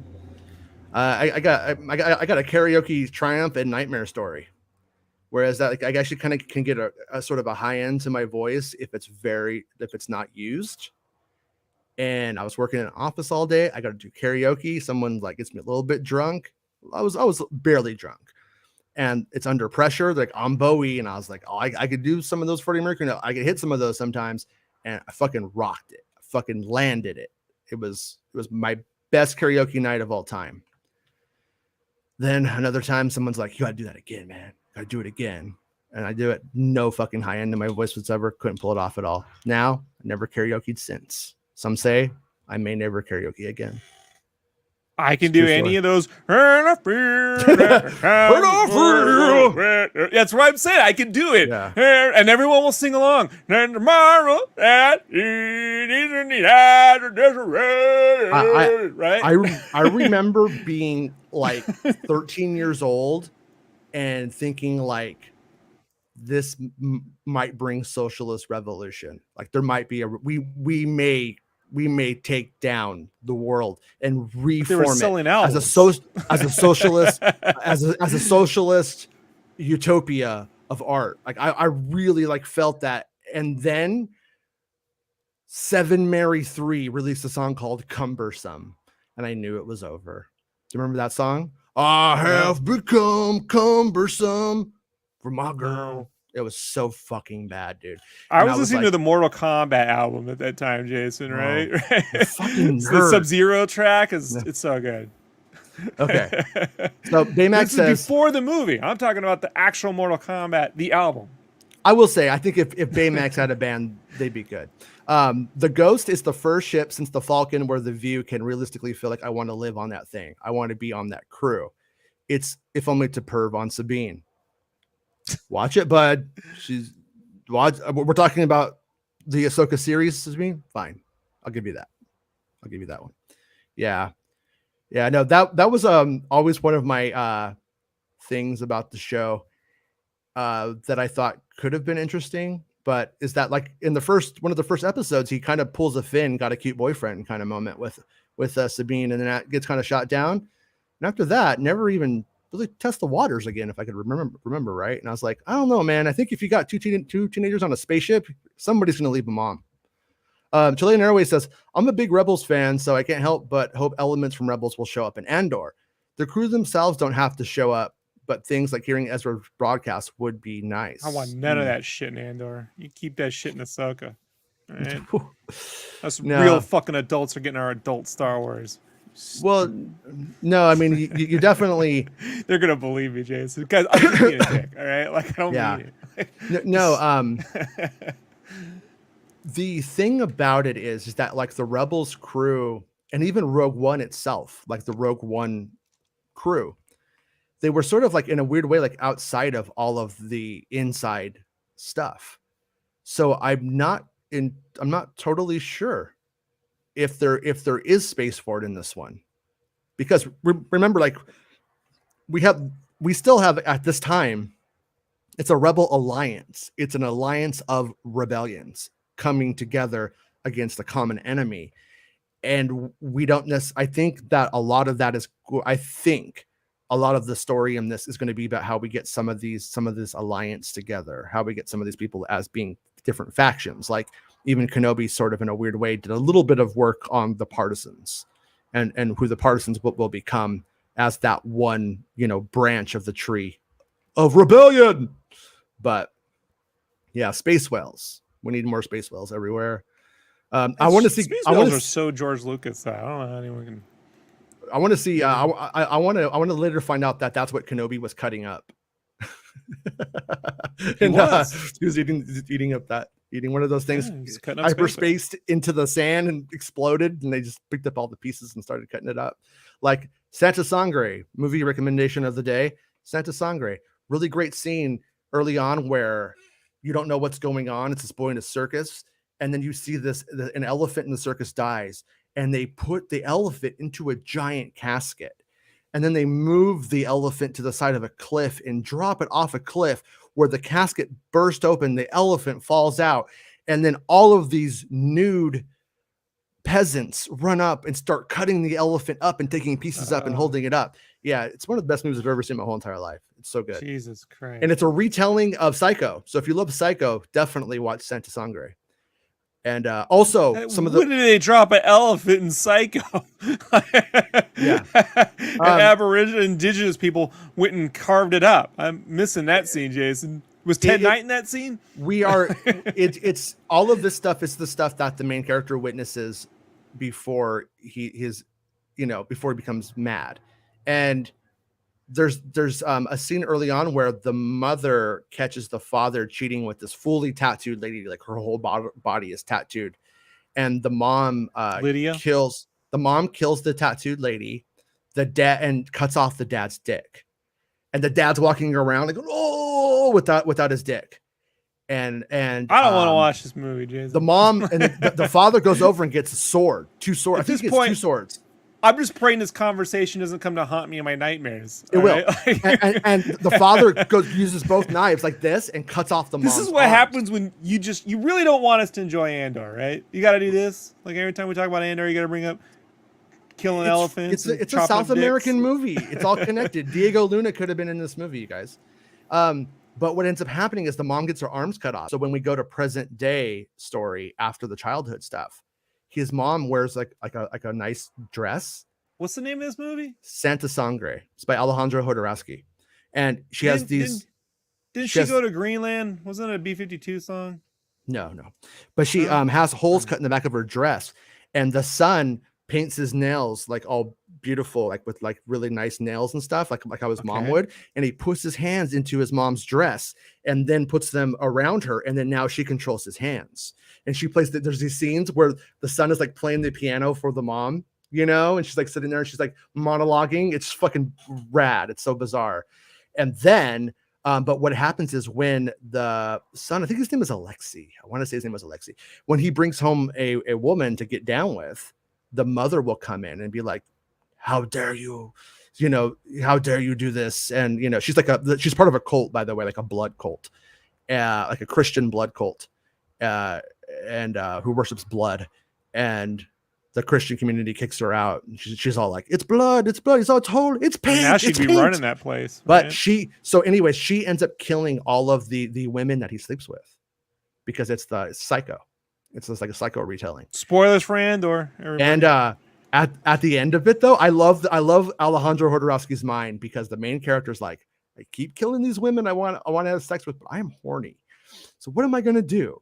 And what he does is he goes and he finds a big wrestler woman who's like super tough. And then he takes her out on dates and stuff and courts her and then goes to sleep with her. And then she beats the shit out of him. Also, I want to say I've always wondered if the inspiration for Padme was from Santa Sangre. There's a little girl. They wrestled and she beat the shit out of Anakin one time. Yeah, well, basically, there's a deaf mute girl in the beginning of the movie, and she is sort of the main character's like real love when you get down to it. Like she represents like sort of like beauty and innocence and like how good things can be in life, if you will. I'm gonna put up this image right here. I'm telling you guys. I think you and I are experiencing two radically different prequels, Jason. Yeah. I don't know if movie here. I mean, this was a movie though that if you were a film person in the 90s, that you were like, oh, like respect, But like this little girl, like she wears these like she's like she goes around sort of like in this like clown face paint kind of stuff. Oh, and right before his dad gets his dick cut off and his mom gets her arms cut off, the father has a tattoo of like a firebird on his chest and says, "Today you're going to be a man." Takes his son out, gets him a tattoo of a big firebird or whatever you want to call it, like a bird on his chest and gets him these ridiculous clothes, and now he's his father. And then his father gets his dick cut off, and then like that's when he becomes sort of crazy.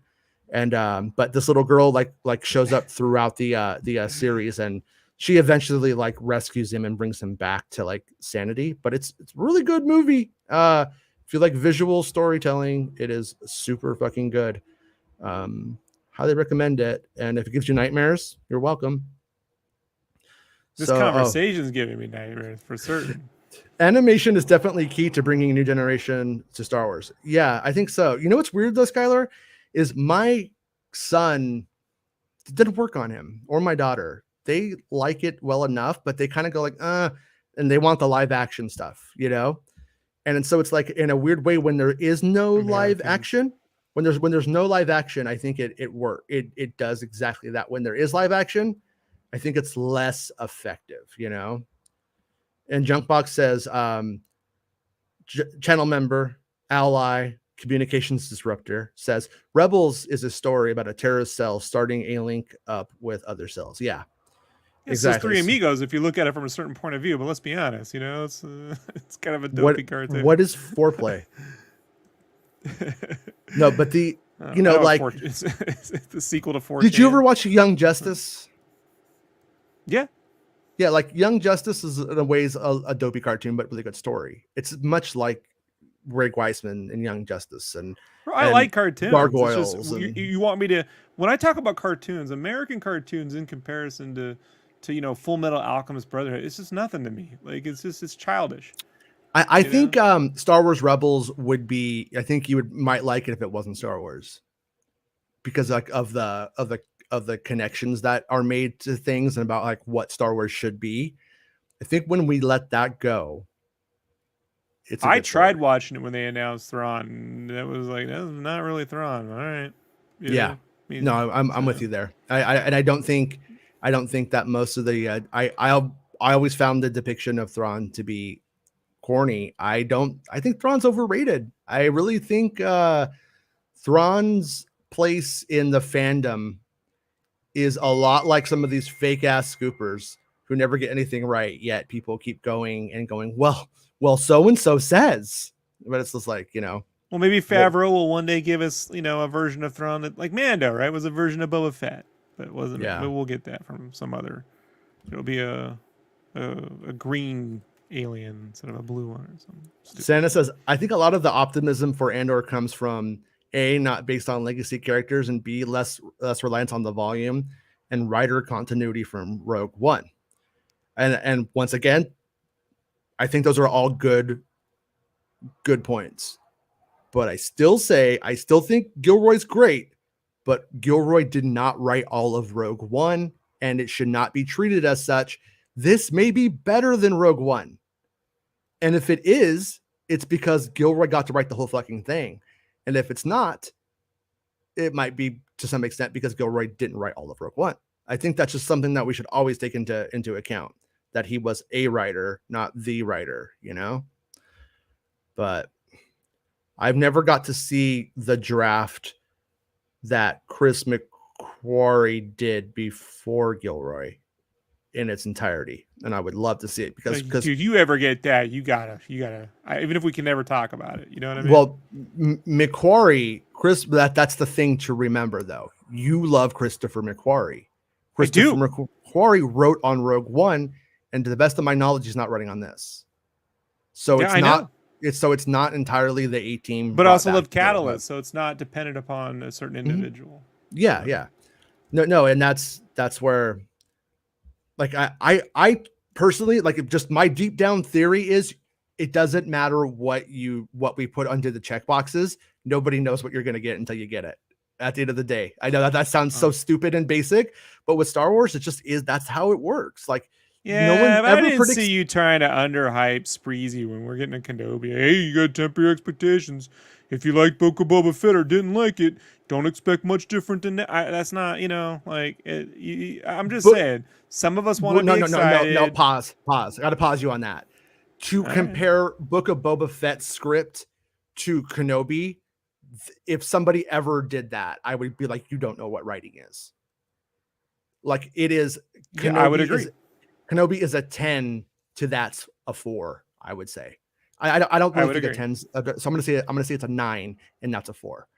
And just in proximity to one another. Okay. I'd put the Kenobi at like a solid 7.5. Okay. For me. Yeah. For me. Yeah. You know? Yeah. I would probably put Kenobi around an 8 to an 8.5 in reality. If Ewan, as a story. And honestly, man, like if Ewan wasn't, so good in it, that falls down to quite a way. Oh yeah, and he's so good in it. That's one of the things about in rewatching it.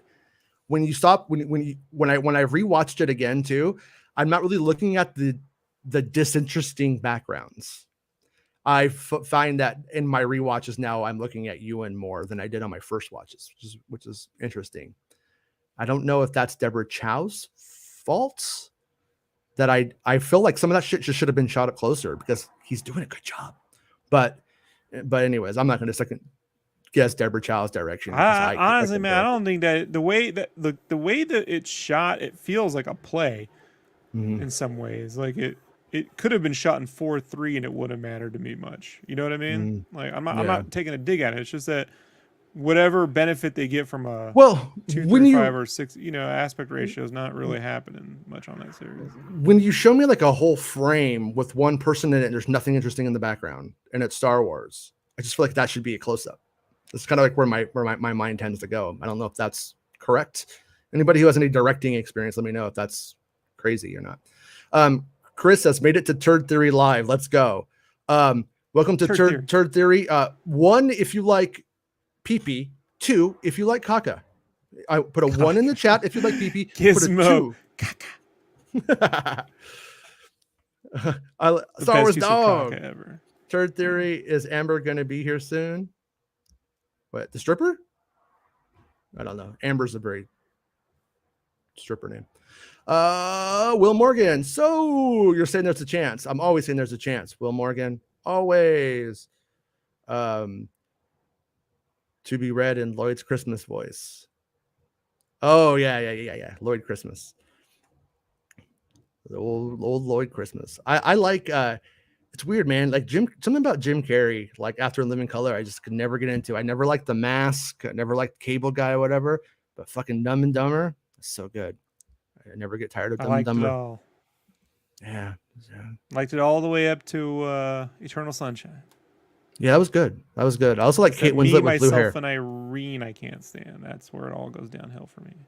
I like Santa's. Santa makes he draws from that movie 23 with Star Wars fans sometimes. It's like you're kind of doing a 23 thing. I'm like, yeah, pretty good. And I felt that Man on the Moon should have been Ed Norton as Andy Kaufman.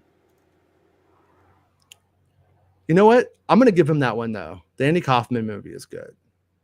It's not a bad movie. I'm just saying I think Ed Norton was more in line than him. I've never seen Edward Norton do it. Was he a contender, or is this just you fan casting? Just me fan casting. Relevant at the time, looks the role, can seriously act, was in his game, A game at the time, Yeah. Hobbs Z says, if Taika makes a top secret Hot Shots type movie based in the Star Wars galaxy, aka Spaceballs 2025, it may provide the levity the fandom needs to stop taking itself so seriously. I think it's going to be more with the eccentricities of the characters themselves, with like the ridiculous things that could be. Not that this is going to be it, but for instance, if you have a very serious character, then you give them a lizard monkey, and then now it's ridiculous. I think it's going to be stuff like that. I think that's where he's going to go. I don't think it's going to be a straight up spoof, of Star Wars. I think. Oh, if they did that, bro, then I welcome all the hate they get. Star Wars right now is not in a position. You spoof something or do like a spoof of, or when it's already kind of it's just not the place for that. Not the time. No, although this would be a bad idea. Like Detours. Naked Gun Star Wars. Somebody, some other studio should do it.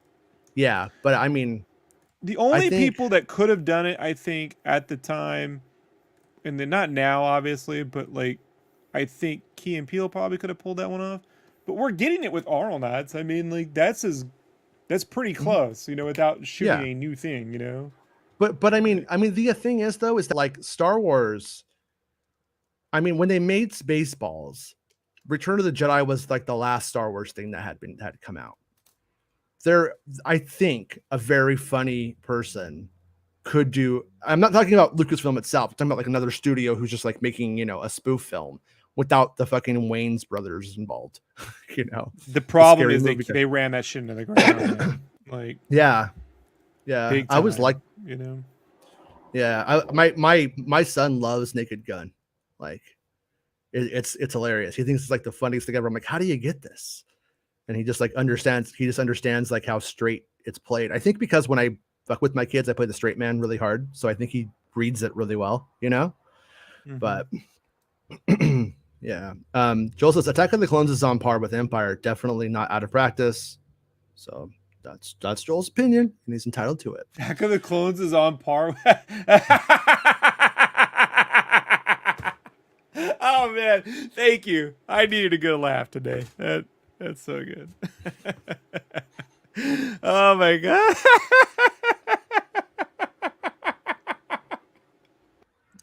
Yeah. Well, here at Making Star Wars, we respect your opinions in the chat. I want everyone to know you can tell us your deepest, darkest thoughts. We will not laugh at you ever. I'm glad you did. All right. Tiny Music was STP's best album, says James. I don't know, man. What? James, is it? Whatever, man. It's the first two albums, right? Pimp Stick says Skeleton Crew is a remake of that cheesy 1977 Space Academy TV show with Jonathan Harris lost in space. Jude Law is the new Dr. Smith. Maybe it's a remake of Sequest. Remember Sequest with Jonathan Brandis? Yes, I do. Steven Spielberg's doing TV, guys. We got to watch it. Okay. Hey, look, casting Roy Schneider. Which is it? Schneider? Nobody knows. It's been lost to time, I believe. As a captain of the Enterprise type guy is genius. He should have been on Star Trek. So, a lot of the reviews for Nope are out, and they say it's great. People are saying it's like Jaws, and I completely agree. But I am of the opinion when you mix Close Encounters with Jaws, you take something scary and beautiful, and then you just make it scary. And I don't like the movie. I didn't like it. Gotta say, yeah, I didn't think it worked. And everybody, everything I'm saying, everybody's loving it. I saw an earlier version of it. Maybe it got better. I'm gonna see it. I think gonna go see the drive-in, maybe, just like that way it's kind of like, relax, not get COVID, and take it in. I keep seeing people loving it, and I kind of feel like, I don't know, I'm like, I don't know if the movie I saw earned the love that movie is getting right now. I'm curious if anybody sees it. When you guys see it, let me know what you think, because I would want to talk about it with you guys. I had an edit of Attack of the Clones that everyone loved, and I edited it, so it was a piece of shit. So that's what I did, that to take it away from the fans that complained about the Phantom Menace. Well, that was from the time when you dressed up like Marsha and then edited like Marsha would have, and then let everybody see what Marsha would have done, and then went and did what you wanted. Yeah, I deleted 98 Degrees from the thing. That was in there. There was a whole musical. Yeah, it was great. All the Mandos showed up. There was a Grogu. Yeah. It was NSYNC, George. Arena. It was NSYNC. Oh. Well, what does it really matter, Jason? I mean, if I can make a Ricky Martin joke right now, but it's not appropriate, so it's bad form. All right. Sorry. Well, by the way, Hook is it's on par with Apocalypse Now. Peace. Will Morgan? Yes. Holy Mountain is probably my favorite Jodorowsky movie after El Topo. What do you think about that? What do you think about that Dune book they bought? Oh, I have the documentary on it. Didn't they buy the book though? Well, he made like a big like almanac, like Bible kind of thing, and then that somebody bought it, as like an NFT or something weird like that, thinking that they were going to have like distribution rights to it. And they spent like a lot of money, like maybe $1 million. I don't know. It was a couple $100,000 at least. And it's not what they thought it was going to be, what they could do with it. They couldn't reproduce it. So it was like, they bought an NFT of a book. It was something weird like that. I don't remember exactly. Yeah, but it was something to that extent. But I completely respect the endeavor of Dune itself. It's not for me. I'm faster, more intense kind of guy. I couldn't finish that movie, man. The one everyone couldn't finish it either. It's just not for me. I just quit. I got to that part where this bug comes in the room and he stops it from killing Padme. Wait, no, it's it's the same scene. But I was like, really, George? That's what you took? Fuck, man. Like, you had the cojones to do that, George? He took that. Yeah. But anyways, I think his version of it would have been fucking great. And it would have been great to see Dune fans being like, what the fuck is this, for years? And then they went with David Lynch, and then David Lynch made it kind of straight, not in a good way. But anyways, Holy Mountain though, man, some of the most best visuals I've ever seen in a movie. If you watch it in 4K, it doesn't even matter if you can follow it, but it does begin with toads retelling the conquistadors coming to Mexico and imperialism with frogs and paint and blood. Okay. It's really good. It's fucking fantastic. He also says that George Lucas stole all of his ideas, and I love him for it.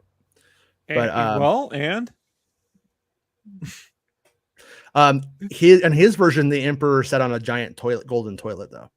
Pimpstick says, listening to the Santa Sangre story is freaking torturous. I think Jason has been snorting Rick McCallum coke this morning. Hey man, watch it.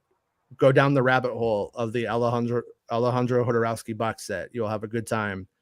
It took me like years to find these movies in the 90s. Like I had to like order them from like collectors and shit. It was really hard. When he made Santa Sangre in Mexico, they were shooting at him, trying to kill him. We had very different teenage years. I was looking for a copy of Street Fighter 2, the anime movie, and you were digging up a movie where they cut off a man's dick and make him wear a Thunderbird tattoo. But all right, it's good stuff. Yeah. No, that's, I mean, but in a weird way, I mean, like, I was into that side of film and punk rock, and then I like the Star Wars stuff, so I would get these Star Wars friends through it, you know what I mean, like these like connections. But that's where like today, like the general Star Wars fandom at large, I'm like, I can't connect to you guys. I don't have the same shared experience as you, other than the fact that we like this one thing. And right, and like that's where I'm like, in a weird way, when like fans want it to get real gritty and like, get Zack Snyder in here, I'm almost like, nah, man, like this, like for me, I kind of like this to remain kind of wholesome. I don't want it to, I like it when it has depth. I'm not saying that, but I don't really ever want, I'm not super excited about the idea of a R-rated Star Wars, just because. But if they ever wanted to let Alejandro Jodorowsky get into the Star Wars universe and make a movie like that in Star Wars, oh, that would be the best. But they would never do that. That would never happen. But it would be great.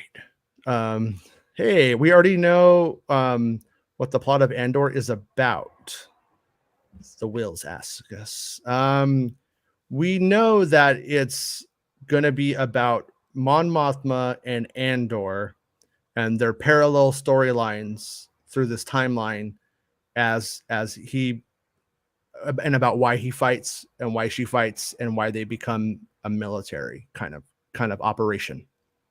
So that's like the general story. And we know that there's like a world that's Andor's world, and that the Empire is essentially destroying it for resources and strip mining it to hell or something like that. And it's a grim and gritty Bobby's World. When I was at Film Roman, that's one of the shows they were making back then. I remember hearing audio of Howie Mandel as Bobby, just like saying the dirtiest shit. It was pretty funny. Voice of Gizmo. Yeah, voice of Gizmo. Actually, I remember watching Howie Mandel comedy specials back when he would do the Gizmo voice on stage, and the Bobby character kind of formed out of that. And remember, he used to put that glove on his head, and he would blow up the glove, and it would shoot off his head. That was amazing. I loved. Yeah, I used to watch his stand up on Showtime. Yeah, all the time. I remember I used to watch this Howie Mandel comedy special like in the 80s that I taped, and it had some behind the scenes, like it was like, they're like trying to get candid and raw, how like comedy specials would started doing that, like behind the scenes. It's real. And but Betty Murphy Raw thing, right? But he tries to do it. Yeah, it tries to do it, but fucking Mr. T shows up. And it's Mr. T, and I'm like, I remember as a kid being like this is the opposite of real. This is, and then, but Mr. T's all, I was hanging out with Emmanuel Lewis, and this bitch walks up and she picks him up, and she sets him down. T explain that Jordowski movie. Yeah. And then Mr. T's all, so I told Webster, if that bitch is gonna pick you up, she better be giving you some pussy.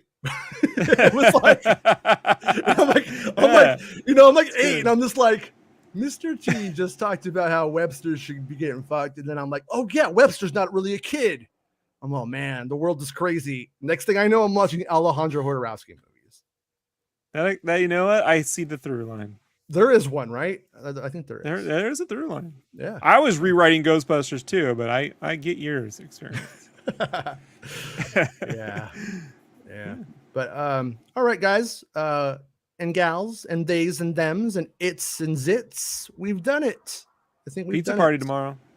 Tomorrow we're having a pizza party. What kind of pizza are you gonna have tomorrow? Pepperoni and sausage. Italian sausage. You know what? I need to look really quickly.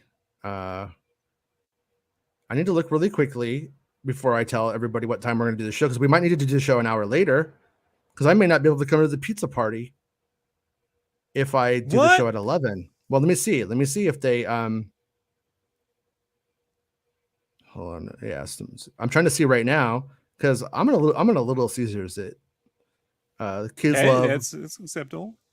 Yeah. I'm trying to see what the hours are. Okay, so the hours are 10:30 a.m. to 10 o'clock p.m. We're in business. The only way we won't be in business is if by some reason it's not ready at 10:30, like when they say it will be, but I think it will be. And so I'm gonna put the order in before, so that way it's like the first order they make. And then, I can smell the pizza already, Jason. I'm a little fat. And we're all gonna get fatter tomorrow. We are. Yeah. So I want everybody get your pizza tomorrow. Hey, if you want to have it Amber Heard style, I'm not going to judge you. I just don't want to see. I want to have it Andor Heard style, right? Like, where it's, if you're expecting it to be any better than any other blonde chick, it's not. Just temper your expectations. What? Johnny Depp got shit on. Got her bed shit on by Amber Heard. Do we know if Kasdan or Johnson were approached to co-write the episode 9 script? I believe Kasdan was completely like, I'm toast. Like I think the vibe by that point was, I'm fried, leave me alone. Like, not like in a bad way, but just like, I just did all this work. Just did this thing. I'm good for now. My batteries need to recharge. So I don't think he was ever on the table, but I wouldn't be surprised if at some point Kathleen Kennedy's like, hey, are you, open to it or something. I wouldn't be surprised if that happened. But to the best of my knowledge, at that time, I was hearing he wouldn't be approached because he was tired. And then the real story was Ryan Johansson was almost on a plane. That was. Can I say the name?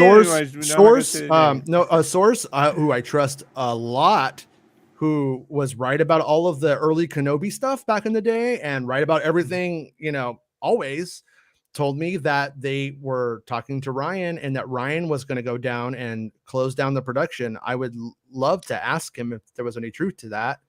When I get the opportunity, I will ask him. And if he says no, it's not true, then I'll correct correct the record, on that. But I was told that he was going to go down and say, like, save this, we could use this, these are settings we will work with, kind of things. And they were going to close down production at Pinewood, and that he was going to be on the plane out there to go and do that part of it, to oversee that, and then get to working.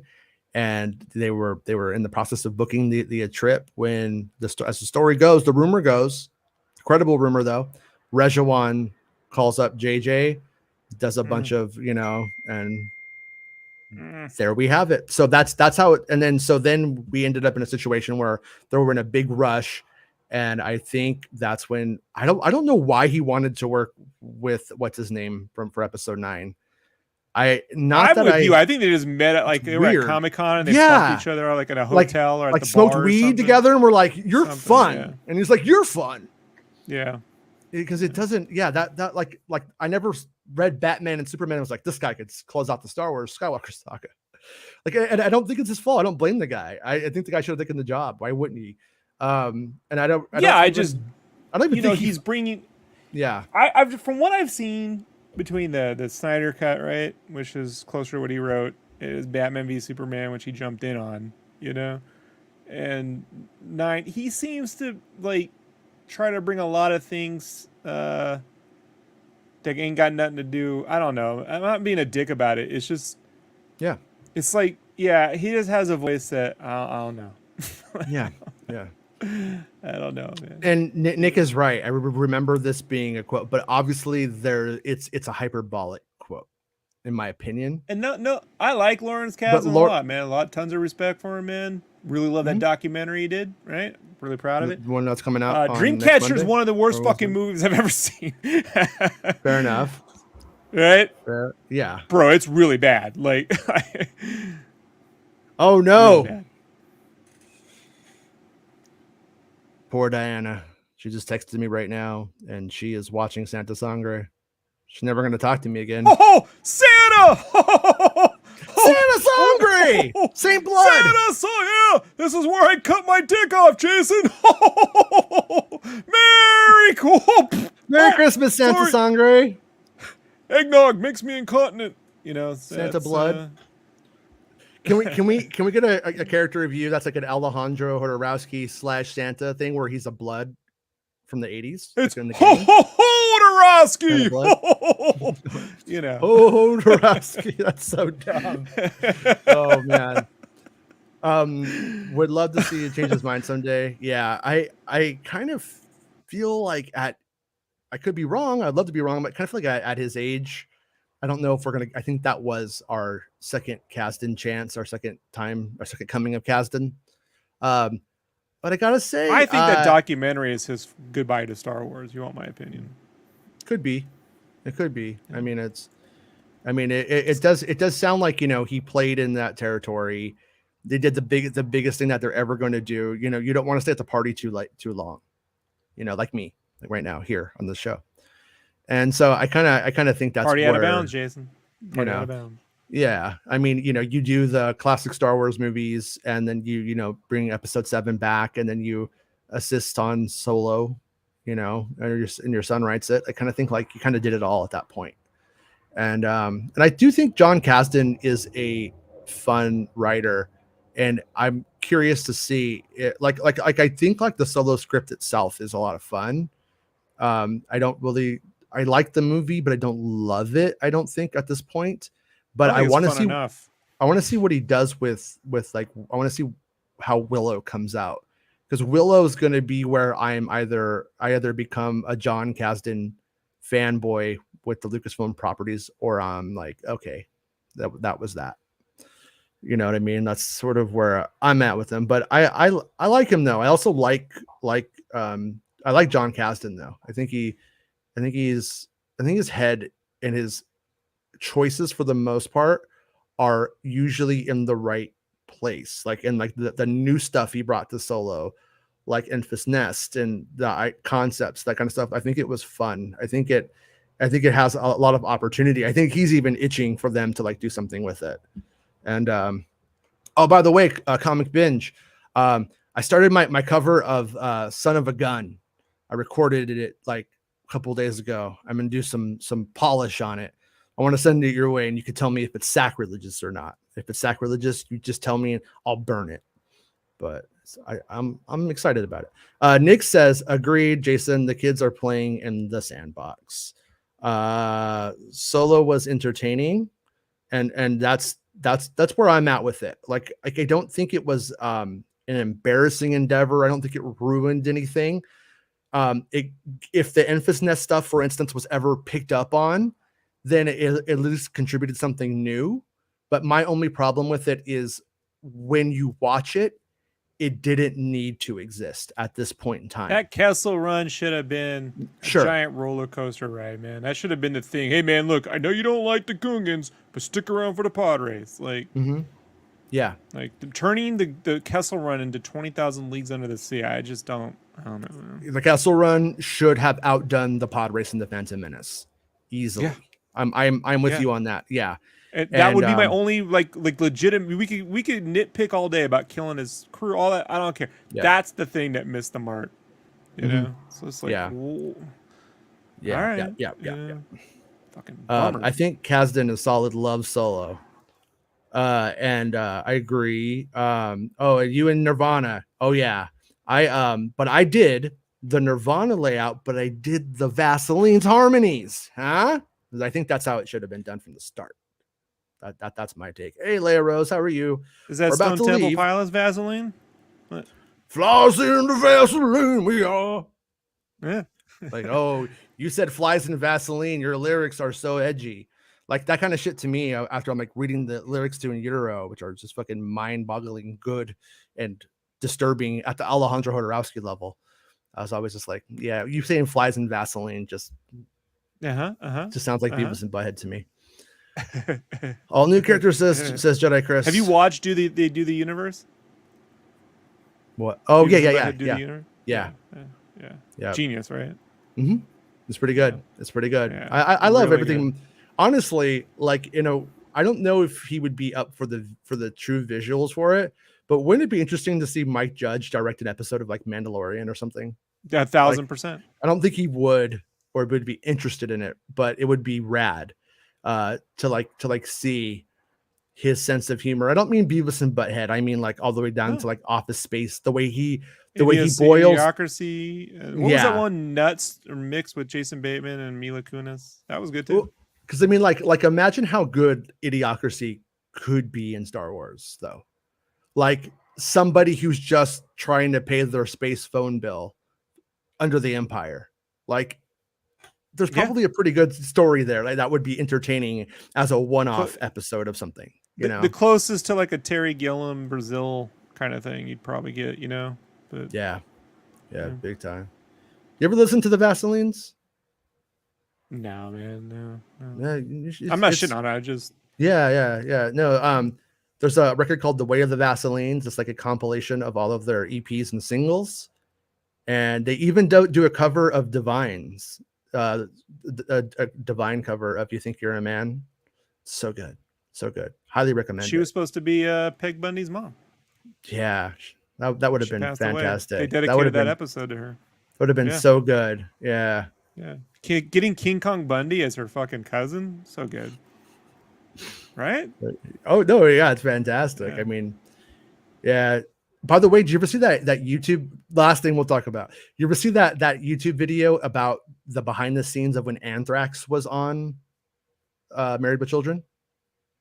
Yeah. And like how the singer was told like he was gonna get to like hook up with her. It's just like underage at the time and stuff. Yeah. And then they keep changing it, but it's not a good look. No, but it's not a good highly. I mean, at that in the 80s though, like right. Most of our moms were 16 when they had us. So mine was. Yeah, mine was too. So, and then that's how you make us. I grew up in a Winchell's. I grew up in a. I'm gonna be honest, Jason. If I get near like an old-fashioned donut place, the smell of it's like coming home. My mom worked at a fish and chips. What is it? H salt fish and chips. Remember going after kindergarten and sitting in there and doing Star Wars transfers. Remember those things with like the background of like Jabba's palace, and you would like You would like do color this forms. with color forms. Yeah. Yeah. I was gonna make a color forms joke with George the other day, but forgot. Yeah. The Last Century, City Rag, a ton. Okay, I'll check that out.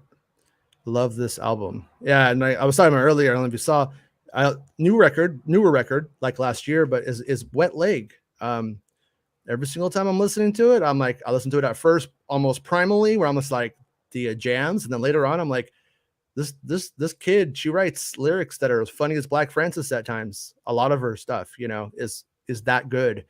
And if she does a next record and it's that good, then I think that's gonna be a thing, and it should be. You have that record, yeah. It's keeps on giving, man. I keep trying to stop listening to it. It keeps coming back. Oh yeah, I was gonna say that Weezer thing though. I listened to that fucking that new Weezer record, and I really hate modern Weezer for the most part. But there's a song called "Blue Like Jazz," and it sounds like Mannheim Steamroller, and it sucks, and it's so good at the same time. I can't stop listening to it. I was given that tape, right? Mm-hmm. The same Christmas, I got my friend says, you should listen to this. I'm like, I don't know. But I got my Norm Macdonald voice when I was a kid. I don't know about this. Man, I don't know about this one. Also, good James. But I listened to it good while James. I made the Batwing model. You remember there was a Batwing tester model? There he is. Mm-hmm. Yeah, the Batwing. Yeah, so I made that to Weezer. I mean, not Weezer. Mannheim Steamroller. Tomorrow we're gonna. Oh, I wish we could without getting the video taken down. Show the crowd the Billy Ocean Loverboy video tomorrow. That's your